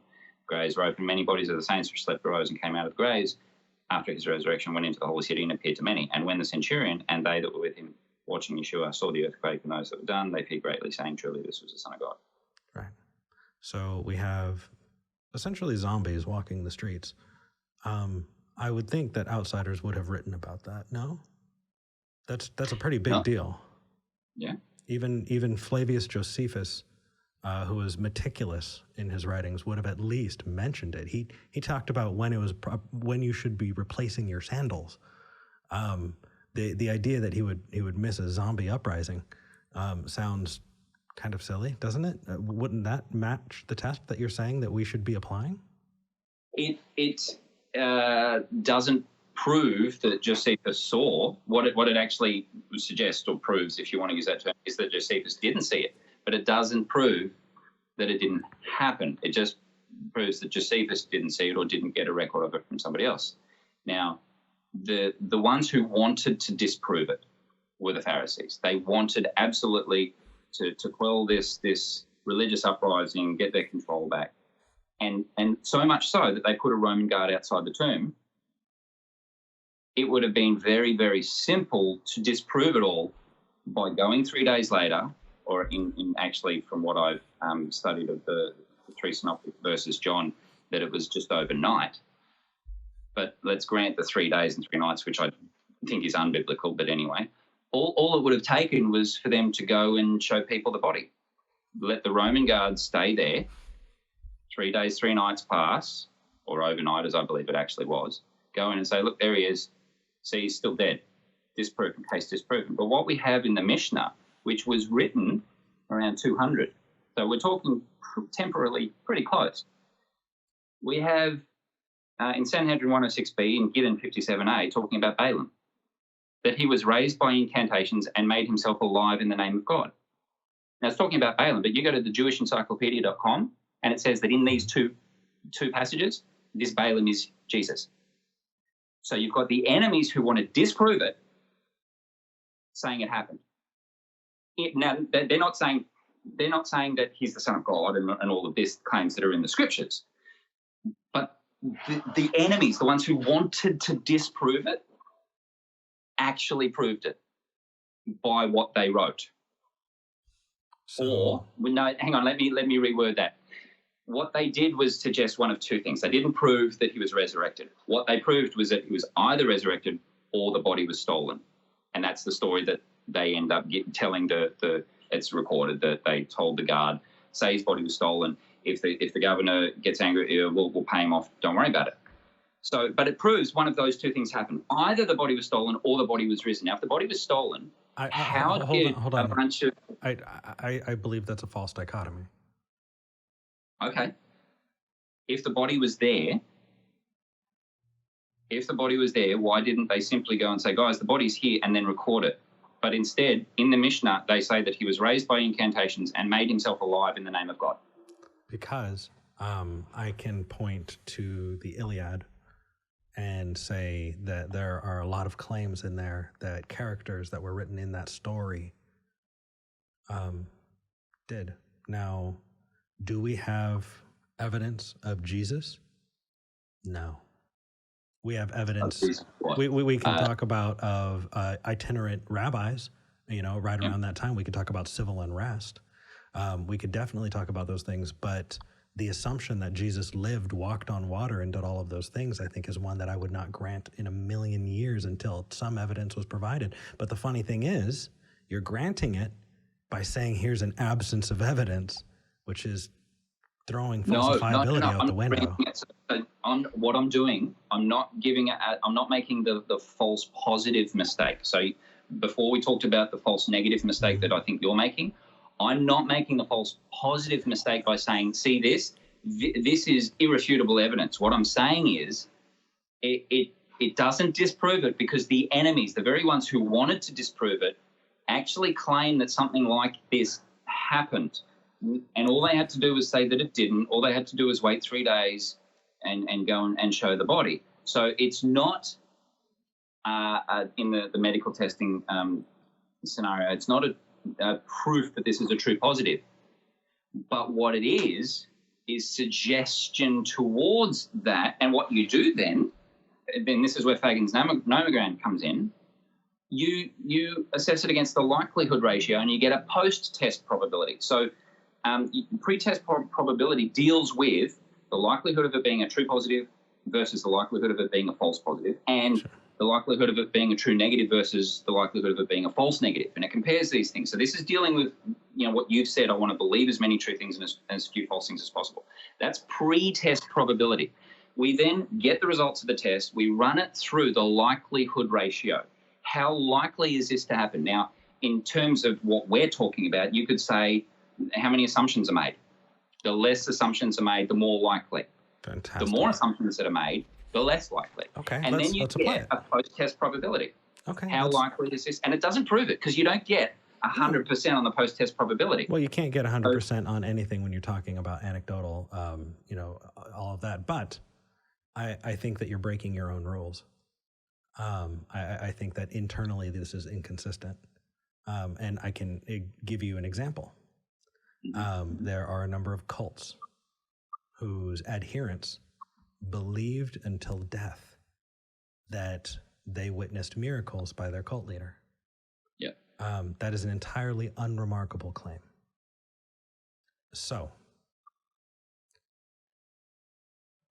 are there claims that their cult leader did miracles? Does that make their claims true? No, it doesn't.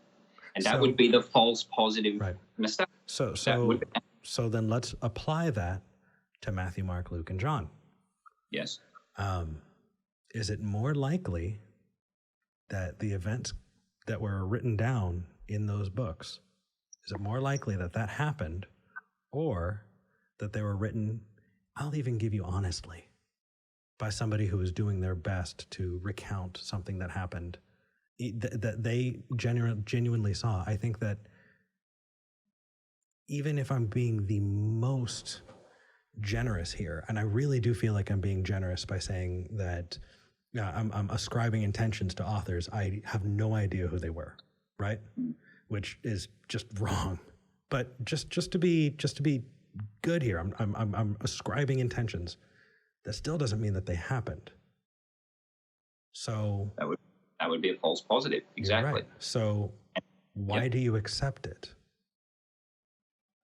Well, not going back to the accept it by faith. Let's use Fagin's nomogram. If the reason I accept it is this, and actually it's not, but to put it in this terminology, this would be appropriate. If the post-test probability was low, and the doctor was saying, we're going to pump you full of this incredibly toxic poison that will kill you literally, and then will just keep you alive and bring you back. We call it chemotherapy, okay? If the post-test probability of you actually having cancer was low, you'd probably want some backup evidence. But on the flip side, because we never get 100%, unless, of course, you cut the thing out and you see that's what it is, right? And there are other ways you can get 100% in medical tests. But the post-test probability, if the post-test probability is high, or even if it's medium range, and the possibility of not getting treatment will result in the most painful death you can imagine and things that you don't want to go through and so on and so forth, sure, it would be worthwhile considering that evidence, and if need be, do more tests, but not just dismiss and go, well, it's not 100%, so I'm not going to bother with it. If you haven't proven to me that I've got this disease, why would I let you pump me full of something that's basically going to kill me anyway? If you say I'm going to die, well, why bother? I entirely agree, which is why I'm asking you that the claim that this God exists and that these stories are true, literally, is saying you have cancer. Now, before you pump me full of chemo, I want you to prove to me that that is the case. I feel justified in doing that. And I think you should be justified in doing that as well. Absolutely. I agree. What I'm saying to you is, based on this nomenclature, based on this process, I will not be able to give you a 100%, and you are going to have to make a decision one way or the other. And that's what it comes down to. And I accept that. I don't need 100%. Give me 50%. Give me 2%. Give me 1%. Okay. Show me an iota of evidence that points to the fact that what was said in there is true. Give me evidence. Because here's the thing. As I've brought this up, when I bring up things in your field, you are clear. You are direct. And you know what you have to say because those things are things that you understand. and in the things that you want to be true that don't fit those rules, I want you to go back and watch this video, because you're just doing these acrobatics and you're making excuses for, if I were to, let's say, play some of that back to you and just bleep out what the claim itself was and replace it with anything else, you would say, no, that's absolutely ridiculous, because I tried doing that with vaccines, right? I can do that with a bunch of that, but for some reason, it's not sticking, and I'm thoroughly confused, and I'm wondering why that's the case. I'm wondering why you have these standards of evidence and you are using them in all of the rest of your life, but doing acrobatics around this one. I'm not trying to shuffle things. I'm not saying that just because you don't know X, therefore mine is likely true, because it's not, because those things are mutually exclusive. A thing should stand or fall on its own merits. When you bring up a misunderstanding or something that we don't get right in science, that is not evidence for your claim. And yet, when I asked you for evidence for your claim, that's what you gave me. And so I'm asking why. Why are you doing this? Why are you giving yourself special permission? Because in the sense of the false negative, I am willing to not make the false negative mistake given the consequences. And it's not a case of, oh, well, just in case, because as I heard, I think it was Seth Andrews put it quite funny, God can tell the difference if you're coming to him, oh, just in case, like an insurance policy. So that's not why I'm coming to him. I loved that. I loved that as a Christian. God's not death insurance. Yeah, I remember that. No, he's not. He's not. And that's not why I come to him.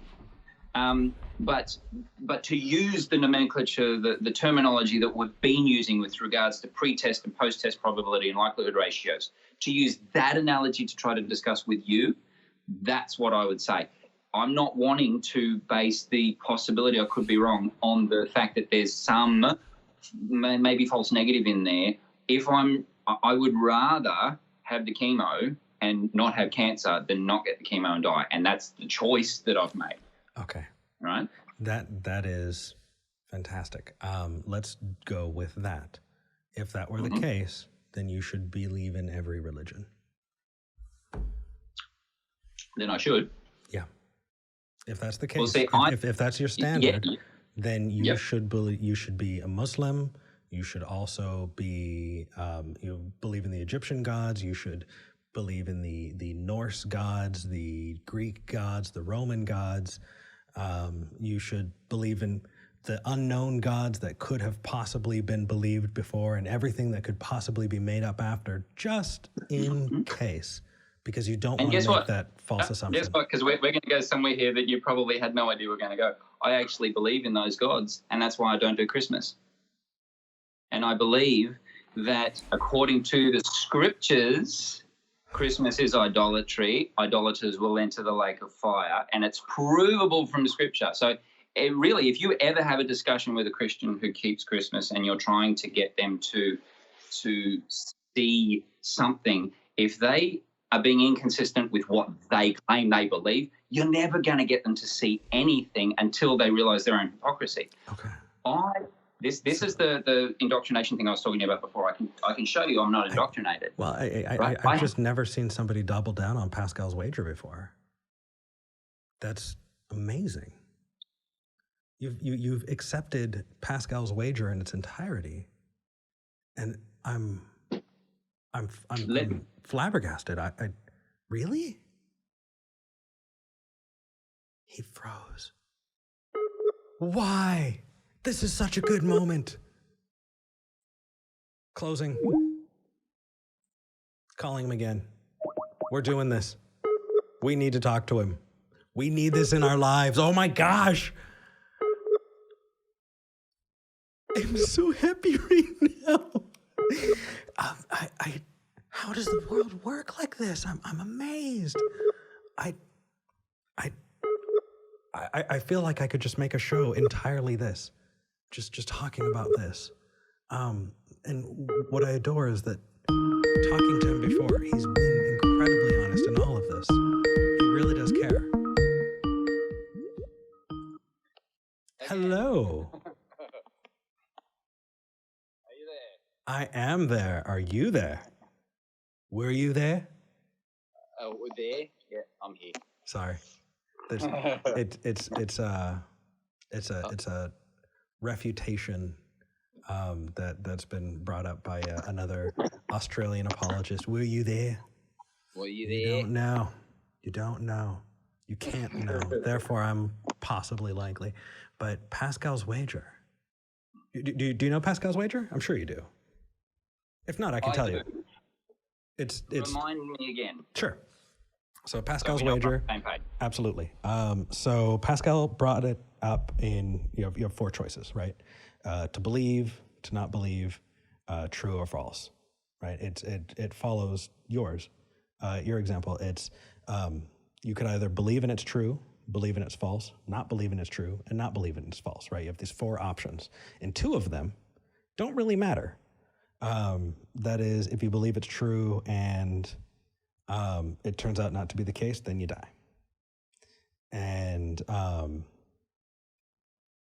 if what's the other one? I'm sorry. Two of them are absolutely, it doesn't really matter, right? But the other two really do matter. Oh, right. So if you don't believe and it's true, eternal suffering. If you do believe and it's true, heaven. And you're wrong. Oh, okay. Yeah, and it's true. Then, yeah. Yeah. And so Pascal said it's better to choose to believe just on the off chance that you're right. And I don't do that.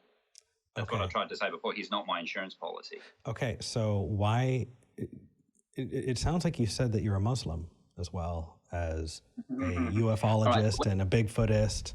I mean, I could ascribe every religion that's ever been and ever will be, and according to what you just told me, they all apply. Well, you said if that's the case, you would have to believe these other religions, and I said, and I don't remember the exact words, but I believe in those gods, not believe and worship those gods, but believe in their existence based on what the scriptures say. So you're a polytheist? Yes. I believe that's what the scriptures tell us. I feel like this is the big reveal moment. I want to. Polytheist. Question. Not meaning the Most High God is polytheistic, but the Most High God with subservient, so to speak, gods, and it's provable from the scriptures. Well, I'm sure the scriptures are because if you turn to the thing that says it's true to show that it's true, you've talked yourself into a circle. Okay. So I shouldn't have used those terms, but what I'm saying is if I'm being consistent with the scriptural account of history, then I have to accept that there are other gods because the scriptures say that. And it's traceable back to an event that happened after the flood, and that's the scriptural account of history. Whether it's right or wrong, I'm not talking about that. I'm saying if I'm being consistent with the scriptures. That I have to believe there are other gods because the scriptures talk about it, and that's why Christmas and Easter are idolatrous, and the scriptures say very clearly don't do them.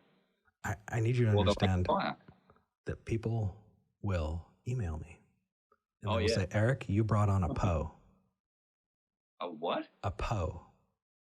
Okay. Someone who's pretending, a fake. A person who is just kind of believable enough because it's so in that realm. Now, Matthew, I've talked to you before, and I believe you. I think you're coming from a very honest place, and I think that it is. How do I appropriately say this? I think that it comes with a lot of guts to say that because you know that there's a lot of backlash to that kind of idea. Huge. But I've been fired 3 times by Christians because of what I believe. I would understand why they would say that because because the belief that I had growing up was that there was only one. There's the Alpha and the Omega, the beginning and the end. I am that I am. When he spoke to Moses from the burning bush, when he, when upon utterance of his name, every knee bowed and the army bowed. Like there are so many examples of times where that appears to be, what's said, that that's what I'm used to talking to people about, but that's not the case with you. And I'm glad I didn't make that assumption. I'm glad you got me there. But you got me there, but you didn't get me to go with you. You told me why you told me why you believe it. A good book. I don't agree with 100% of it being scriptural, but it's called The Unseen Realm by Michael Heiser, and he's a Hebrew scholar who shows from Scripture why this is the case. If you're interested, go and get it and have a read through and see that this is actually what the Scriptures show. You might not agree with the Scriptures at all, but this is what the Scriptures show. So you have to understand, from my point of view, I love fantasy. Mm-hmm. I love it. I love playing Dungeons and Dragons, and I love reading books like Harry Potter and Lord of the Rings, and I love getting into movies. I love the Star Wars universe and all of that. And part of the reason I, watch the Marvel movies and the DC movies is because you have these superheroes, and they're interacting and they're doing all of that. And what you're providing to me right now is this idea that there are all of these superhuman characters that you believe exist, which to me makes me want to dive in. I just want to know how you think all of it happened. I want to categorize it. I want to chronicle it, because I don't think it's true, but I think it's cool. And I don't mean that in a condescending way, because from the outset, I'm going to tell you, I don't think you have good reason. I don't think that if you apply the reasoning you apply in the rest of your life to it, it stands up.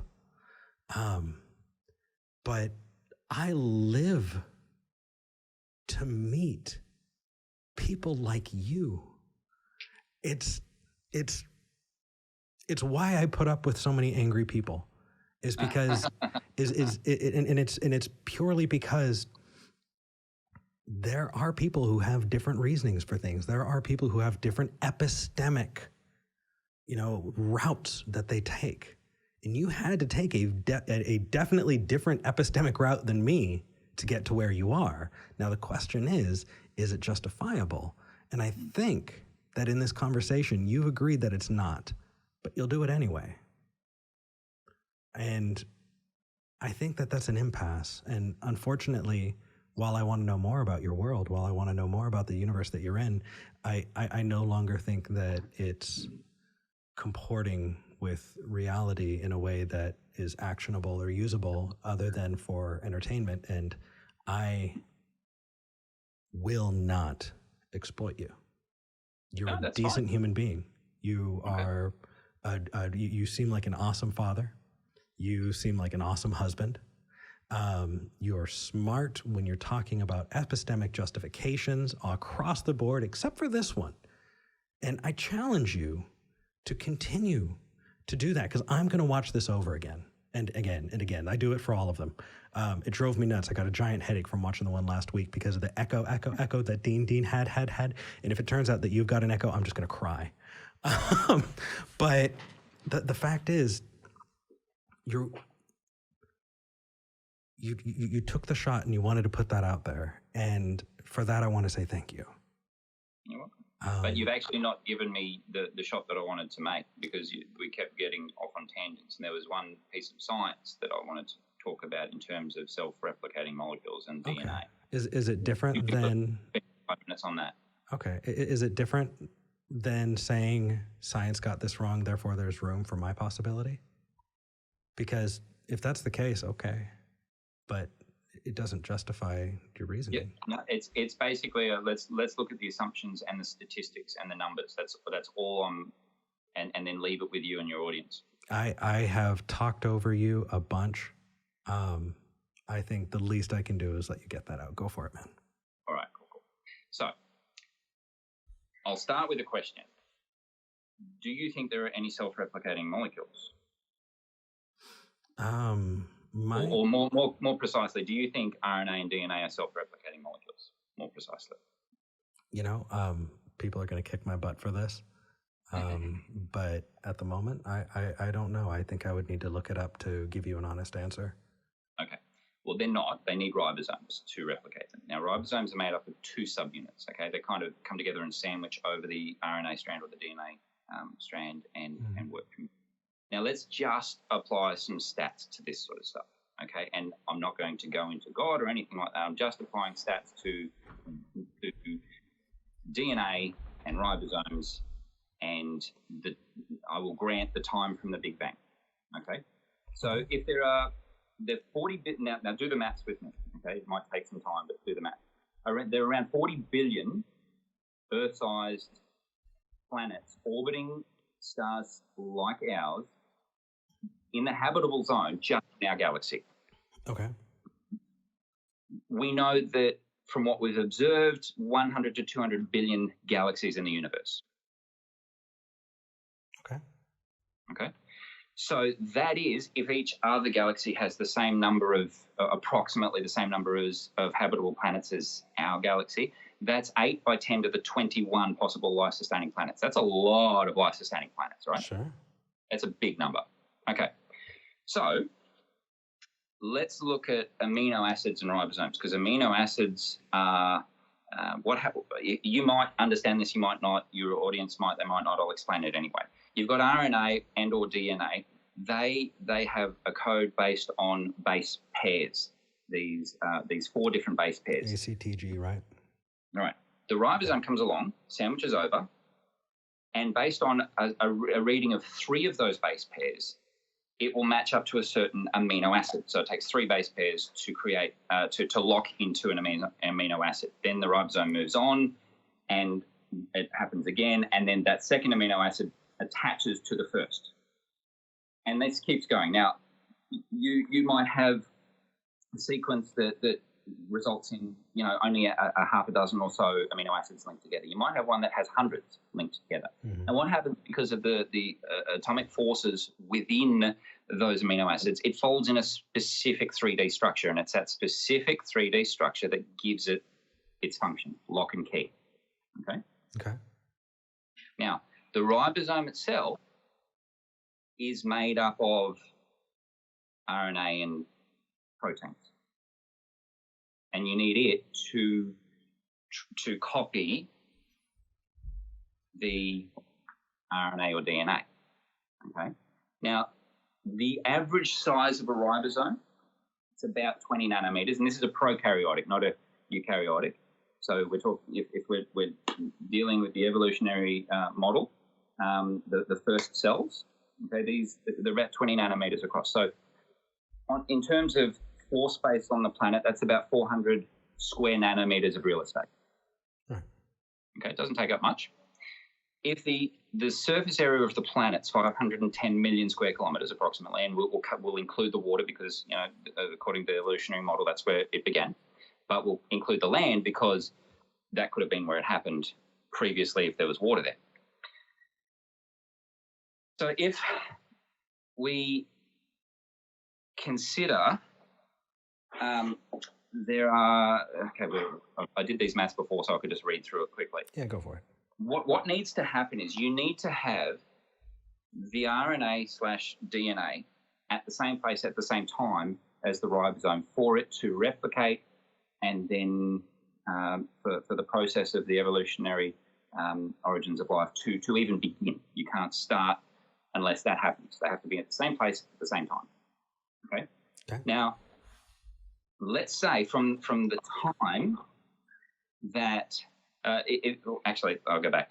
We could fit on the planet next to each other, side by side, approximately 1.3 by 10 to the 30 ribosome next to each other. Okay? It's a lot. On one planet. And then we have the number of planets, potentially habitable planets in the universe that I talked about. If we grant that from the time, say, 7, 8, 9 billion years ago, planets forming and these molecules beginning to form, Let's say that one of these molecules forms every second on each planet. Okay? Every planet in the entire universe has one of these molecules forming every second from 9 billion years ago. How long would it take randomly for two of those occurrences to be at the same place at the same time? So we're talking every one of the planets in the universe having one of these molecules turn up randomly every second from the time that these planets were forming, which we know isn't the case. Biological evolution, several hundred million years as opposed to the 4.55 billion for the Earth. But let's grant the greater number. How long would it take for one single match occurrence of the RNA DNA molecule in the ribosome to be randomly formed at the same place at the same time? Anywhere in the planet, once. Don't know. It wouldn't happen once in the time that we've been given, and you would need, you would need 1.8 by 10 to the 31 universes where this is happening for it to occur once on one planet in one of those universes. How did you come up with that? The numbers. You do the maths. It's simple maths. That's all it is. So can I try this? Yeah. Okay. What are the odds that you were going to marry your wife instead of anyone else? Yep. Statistics don't apply to the individual. Oh, no. You're applying it. So I want to give you some really big numbers to show you how unlikely you are. What are the odds of your wife? 1 in 7 billion? 1 in 7 billion by 1 in 7 billion. Okay. So it's 7 billion squared. And then let's keep going. That you'd have 2 sons, right? How about the number of hairs on your head? So we can add that one. The university that you went to, what you had for breakfast this morning, how long you spent in the shower, and what you wore every day for your entire life. We can add those and get some really, really big numbers. We can count the number of sperm that were, competing with you to the egg, and judge the likelihood of that and multiply that as well. And do you know what the likelihood of it is? It'd be less likely than what I've just said. 1, because at least once. Because it happens. That's right. Exactly. And that's why I said before, the statistics don't apply to the individual. If there was a disease that had a prevalence of 1 in 100,000, that doesn't mean that 1/100,000th of my body has that disease. I either have it or I don't. It's a binary. You have it or you don't. Right. So the statistics don't apply to the individual, and I'll grant that. Don't get caught up on that and lose sight of what I'm trying to say. If the naturalistic processes of evolution are the reasonable explanation for the universe. No, evolution only applies to life that has already been instantiated. If you're talking about abiogenesis, which is what you're doing, you are not, by definition, talking about evolution. So no. No, sorry. Yes. No, you're right. No. Terminology. I know. I'm talking about abiogenesis. Okay. Exactly. Ask me if I know about abiogenesis. No idea. Hey? I don't know about abiogenesis. You what? I don't know about abiogenesis. Okay. Well, it's life from non-life. Okay. I got that, but I don't know how it happened on this planet. I don't know about the instantiation of life on this planet. Well, the experiments that have been conducted, the best yields that they've got so far are 80% L amino acids, 20% D amino acids approximately. Now, that's handedness of the amino acids. Every form of life on the planet has L amino acids, and D amino acids are actually not compatible with life. So when we've manipulated the environment and tried to replicate this, we replicate amino acids forming. And yet, by the process of randomness, we get some L and some D amino acids. Now, that doesn't mean that the first time that the ribosome and the RNA or DNA came together that they were all L amino acids in the local vicinity, and therefore that occurrence that led to all the life on the planet started with only L amino acids. Therefore, it makes sense that every form of life on the planet only has L amino acids. That makes sense, and that fits that model. What I'm saying is, for it to happen, you have to have on every planet in the entire universe that's habitable, you have to have 1.8 by 10 to the 31 ribosomes or molecules of RNA, DNA forming every second from the time the planets were forming until now for there to be a localization event happening once. And here's the thing, they might not even match up lock and key. So let's grant that and say they do line up lock and key. What then? Because the molecule of DNA that's been replicated is exposed to the elements. We know about viruses, okay? Viruses encapsulate themselves or they enter into a host cell. And if you leave the RNA of the virus out on its own exposed, it disintegrates very quickly. Matthew, help me. I don't know where we're going. What I'm saying is the likelihood of you saying that the likelihood of God, you being right with God is whatever it is, and because you're not using the scientific method or whatever to prove it, therefore I can't accept it. And I'm saying I know you can't accept it. Let's look at the statistics of how your model starts the planet. Think the numbers. So it starts life on the planet. What am I saying? But abiogenesis, that's okay. What I would say, 10 to the 31 of these molecules. That's an incredibly large number on every planet, not just in the universe. Every planet having this going on. Matthew. Every second. Matthew, I don't think you're understanding that we live in a universe that has actual, physics, and those physics prevent the vast majority of those from happening. And I'll grant you it's an unbelievably large number regardless, but if I were to say of all the positions for Matthew to be in, floating outside of my window upside down is not one of them. And that is one that you cannot include in that number. And there are a lot of circumstances that come into play for those things to happen. And those circumstances have everything to do with the Goldilocks zone of that planet being where it's at, and the makeup of chemicals and the makeup of what is in abundance molecularly in, on planets, right? So in that case, number one, that already throws out your example, because no, it doesn't, because I'm only using those. I'm only using the those Goldilocks zones. Yeah, no, I'm no. And you're also understanding that some things cannot be next to other things, that the creation of some things are entirely dependent on the prevalence of others. You're accounting for gravity. No, you're also accounting for that. I'm not assuming that at all. That's observable science, repeatable, observable science. We know DNA and RNA won't replicate without a ribosome. Oh no, I'm in agreement. What I'm saying is these numbers that you're throwing out are. I'm just glad you got numbers. We can argue about it. You're right. You know what? I'll just cede that and say, you know what? I'm glad you got numbers. How many gods can we show? How many gods can we count? So I suppose the reason that I put that out there, what's the likelihood?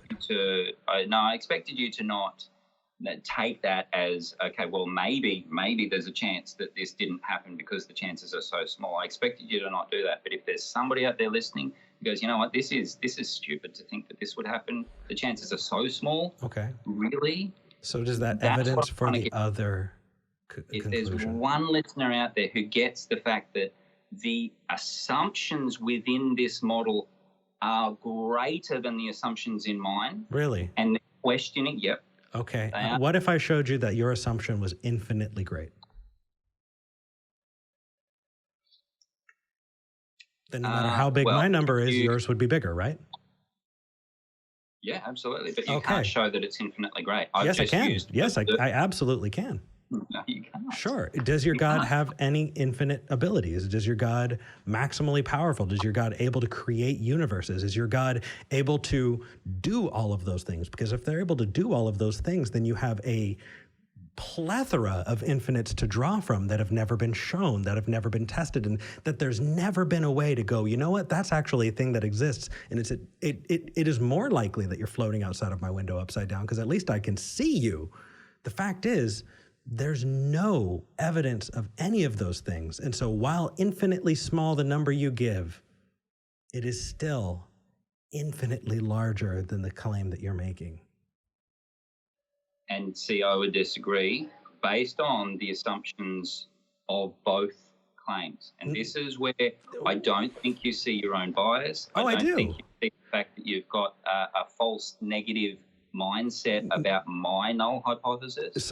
And I've said before, because faith itself is the evidence of what we don't see, you don't use faith to see the evidence. So, if you're not using faith, you're never going to see it. And so it is a circular argument between us. We're never going to get to... No, it's a false equivalency. Unless there's faith involved in that process. Nope. And I'm not saying to the atheists out there, you can come to God through science. What I'm saying is if you have faith that he is, he will show you that the science backs that. And I know that's circular reasoning, but And they're not equivalent, Matthew. Hey? They're not equivalent because you grant mine. You're taking an extra step, and as you said yourself, Occam's razor cuts it off. The fact is, saying you don't grant mine. No, because that's the bias right there. Because see, science looks. No. You don't grant my null hypothesis. I can prove this to you. I can show you that you are on the same page with me. How many do you prescribe chemo to every patient you've ever seen? Well, I'm not in that field of medicine. But if you were, would you prescribe chemo for all of them? If every single one of my patients came in with cancer and I was that sort of doctor, yes, I would. If I was an oncologist... But what if it was a false negative? Shouldn't you do it just in case? Isn't it more appropriate just in case you're wrong? Do you see what's happened there? Your question to me, we're both assuming, or I'm assuming, that the patients you're talking about are patients who have cancer. No. Patients I would talk to. Right. What I'm saying is there's bias on both sides. I admit my bias, and I readily admit my bias. It's called faith, and that bias will never, ever, ever be accepted by somebody who's not using it. It just won't be. You can't argue with them about it. Right. You can't reason with them about it. Right. And I'm not trying to do that. This conversation's gone on for as long as it has around that issue, and I knew it wouldn't end up anywhere, which is why I didn't want to go there, because it's an assumption I make. And as you said, I don't grant you that assumption, which in and of itself is an assumption, and you don't see your bias. So I hear you. I do. I want you to watch this back. And I'd love to talk to you again afterward, because I'm hearing you, and you do the same. And you do the same. I just admitted I do the same. So what I'm... Hold on. The line of reasoning that allows you to believe in gods is the same line of reasoning that allows people to justify being anti-vaxxers. It's the same line of reasoning that allows flat earthers. And it's the same line of reasoning that allows con men to take advantage of good people. And it is the same line of reasoning that won't grant me my null assumption, which is what you've done. Now, from that, so in that sense, you're on the same boat as me in terms of the line of reasoning, to use your terminology. You and I are using the same line of reasoning. We're starting with a null hypothesis, and we're looking at the data. And I'm simply telling you the null hypotheses are mutually exclusive. And unless you actually grant my null hypothesis, you'll never prove it. Right. What I've done is grant you yours and shown. What is my null hypothesis? Let's see if they're equivalent. What is my null hypothesis? Your null hypothesis is Jehovah has to be proven to be real, as opposed to mine that says he doesn't have to be proven to be real. I already told you before this video, my null hypothesis in this conversation is Matthew's claims. Right, and we're talking about Matthew's claims about God. My claim is that the scriptures, that Yehovah is real, and therefore the scriptures are an accurate representation of history and reality. But here's the thing. And you don't grant that. But see, there are a number of people who would disagree with you. And what if you were right for the wrong reasons? Because of that, because of examples like that, the null hypothesis has to be localized to you. But if we're talking about science versus faith, you agree with science. And so if we're talking about where the place is, I agree with the process of science, but here's the assumption, right? The radioactive dating, 4 assumptions. You make them as I do. initial amount of the parent isotope, initial amount of the daughter isotope, the rate of decay, constant or not, and a closed or open system. You make those assumptions just like me, and those assumptions stem from the null hypothesis. Your null hypothesis is, well, we don't know what those things are, so we just need to see what they are. And I'm saying I know what we can say they are based on the fact that Yehovah is real. We still, both of us, make those same four assumptions. And there's tag. On radioactive dating. Wow. But if you say that's tag, then I would say that you also are using a tag argument. That you also are saying, because you haven't, to quote you haven't granted me my position, my null hypothesis. Because your hypothesis is I'm right. Before you dive into I'm right, tell me that that's what I'm doing. No, I'm. That's not my null hypothesis. It is, because you're using it to demonstrate the existence of your God, and your null hypothesis is that God exists. So how is that not doing exactly that? That's exactly what you're doing. It's not doing that because to stem from my null hypothesis. If my null hypothesis is that my God exists, Yehovah exists, then stemming from that null hypothesis is everything that my God has said is true, and therefore, stemming from that, if I can categorically disprove even one individual thing, then it disproves my null hypothesis. And what I'm saying to you is you can't categorically disprove. You're going with the false negative with Balaam's donkey example. You can't disprove it because you weren't No, it's a false negative because you don't want to admit it. Because every single donkey that you're going to find on this planet doesn't talk.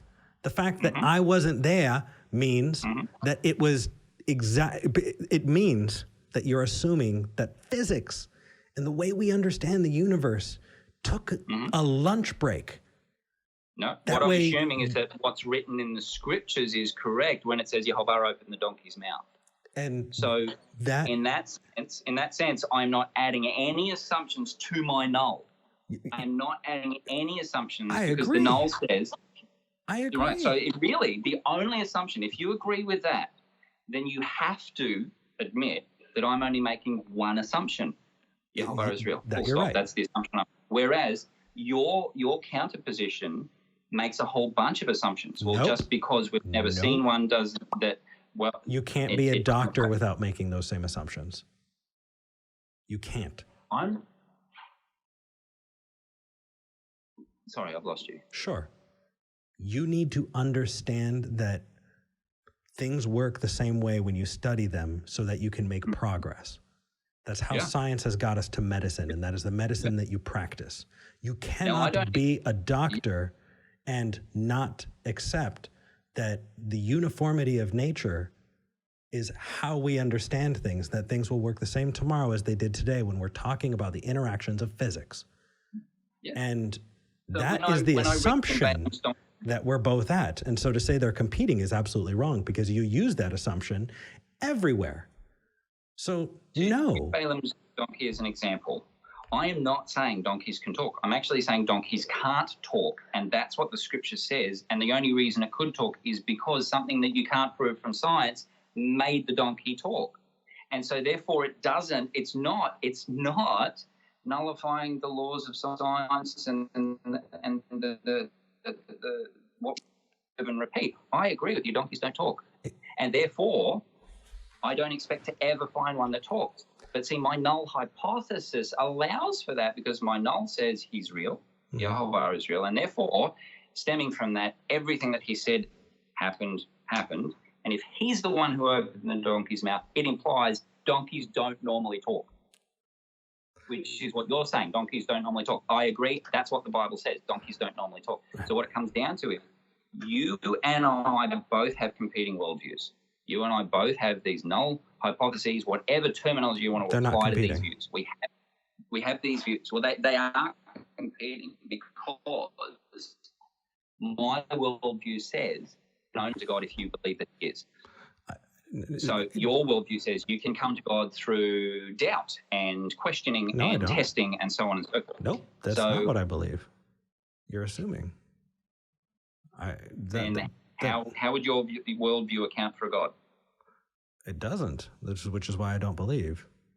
Right, so that's the assumption. See, do you No. see what's happening there? You've No. made that assumption. No. My worldview doesn't account for God. Because your name, Yeah, do you ever wake up in the morning and say, my name's Eric Murphy, I'm a YouTuber? What does that have to do with anything? Because Sure. I know my name is what it is. I know your name is what it is, and there is no reason for me to. It's provably wrong. That's you're not comparing apples to apples. It's not. What frustrates me about this process is that it gets stuck up on the difference between the null hypothesis. And I'm saying, look, just for the moment, grant my null. I'm saying you don't have to actually take it on board as your null. I'm saying just grant it for a moment. But you didn't. No, I did, because I said, if you're right, then you're right, and you're right. And we don't have to go any further. If the null is that Elohim exists, then if I'm right, then we can go through the entire scriptures and find that not one thing is disprovable. Until I brought it up to you. And then your response was the same response that lets anti-vaxxers let their kids get rickets. It's the same reasoning. And it's terrible. There is evidence to show that various null hypotheses that the anti-vaxxers have are wrong. There's evidence to disprove it. Right, and as well as there's evidence. True negative. That's the true negative. No, it's not. No, you can't grant that. I can. But so long as you're going to say that that nature cannot be relied upon, that you can't reliably count on the natural world to follow certain rules when it comes to physics, then no, you cannot disprove anti-vaxxer sentiments. You cannot. Because I will just repeat that to you until you realize that that is a bad reason. And I'm not saying your entire toolbox is, but at least that one. At least that one.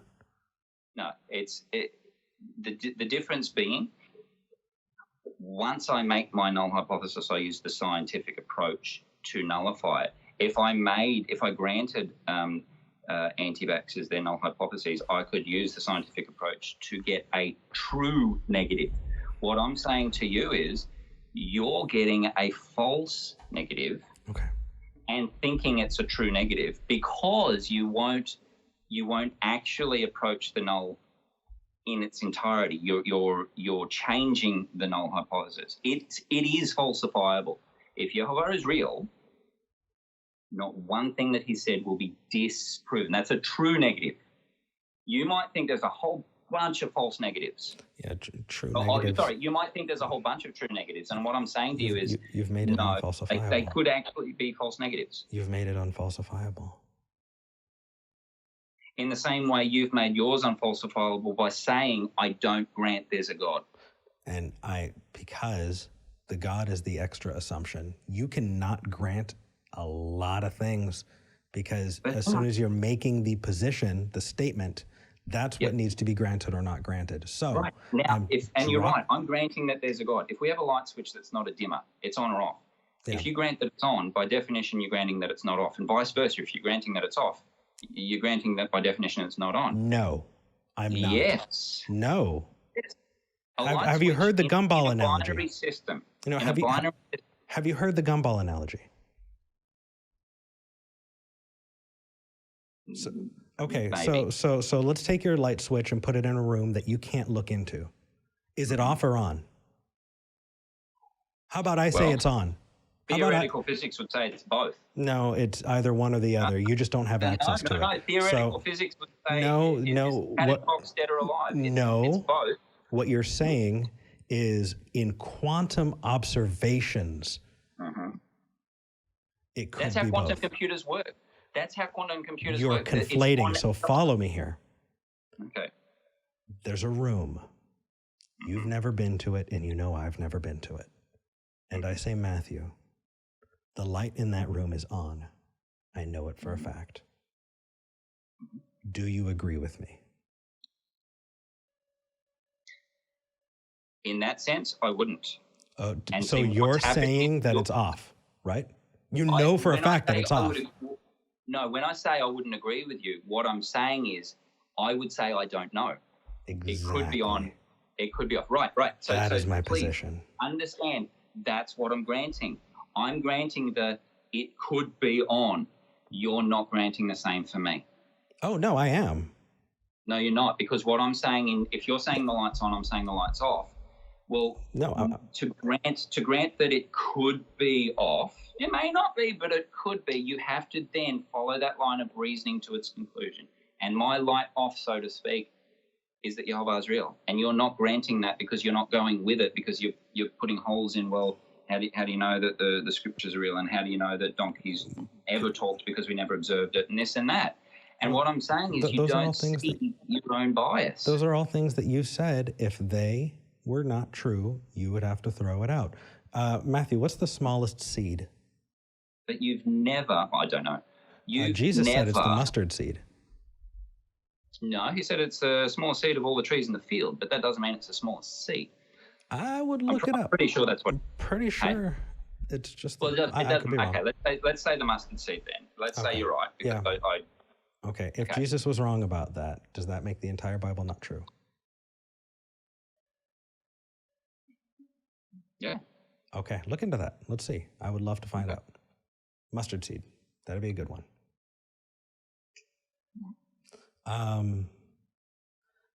The rest of them, maybe if you look back, I think we're going in circles now, though. We got heated. We got excited. I know I raised my voice, but I hope you know that it's ideas, because I think that Matthew is a decent guy. And while I can be upset at ideas, while I can, rail against them because I think that there are bad ideas out there, that doesn't mean that I need to disparage you as a human. I think you're a smart guy, and I think that the reasoning that you used to get there is not good. And I'm hoping that putting this on display for people to see, they can make up their minds. They can take a good look. But I will be reading the comments. And for people who would disparage Matthew, I tell you right now, fuck off. We have work to do. I get it a lot from atheists and Christians. Yeah, more from Christians, actually. But here's the thing. I don't think you're dumb. And there are people who write things off because they don't want to look at it. You can say, I disagree with Matthew for X, Y, and Z reasons, and that's just fine. You can disagree, but that does not make the person that you're talking to dumb. And I want to get that out of the way, and I want to get that on the video, and I want to have that out there because I see it on my side, and I want to call it out. We're having this conversation because I think that's how we learn things. I think that's how we come to appreciate it and do all of that. And it means a lot to me that you reached out to me because you knew that I wasn't going to yell at you and hang up on you. I did raise my voice, but I hope you can forgive me. Absolutely. Matthew, thank you. I'm going to wind up closing this out. Is there anything else you wanted to throw out there? Any websites, anywhere people can find you, or check things out? Any books you want to throw out there? I want to give you that opportunity.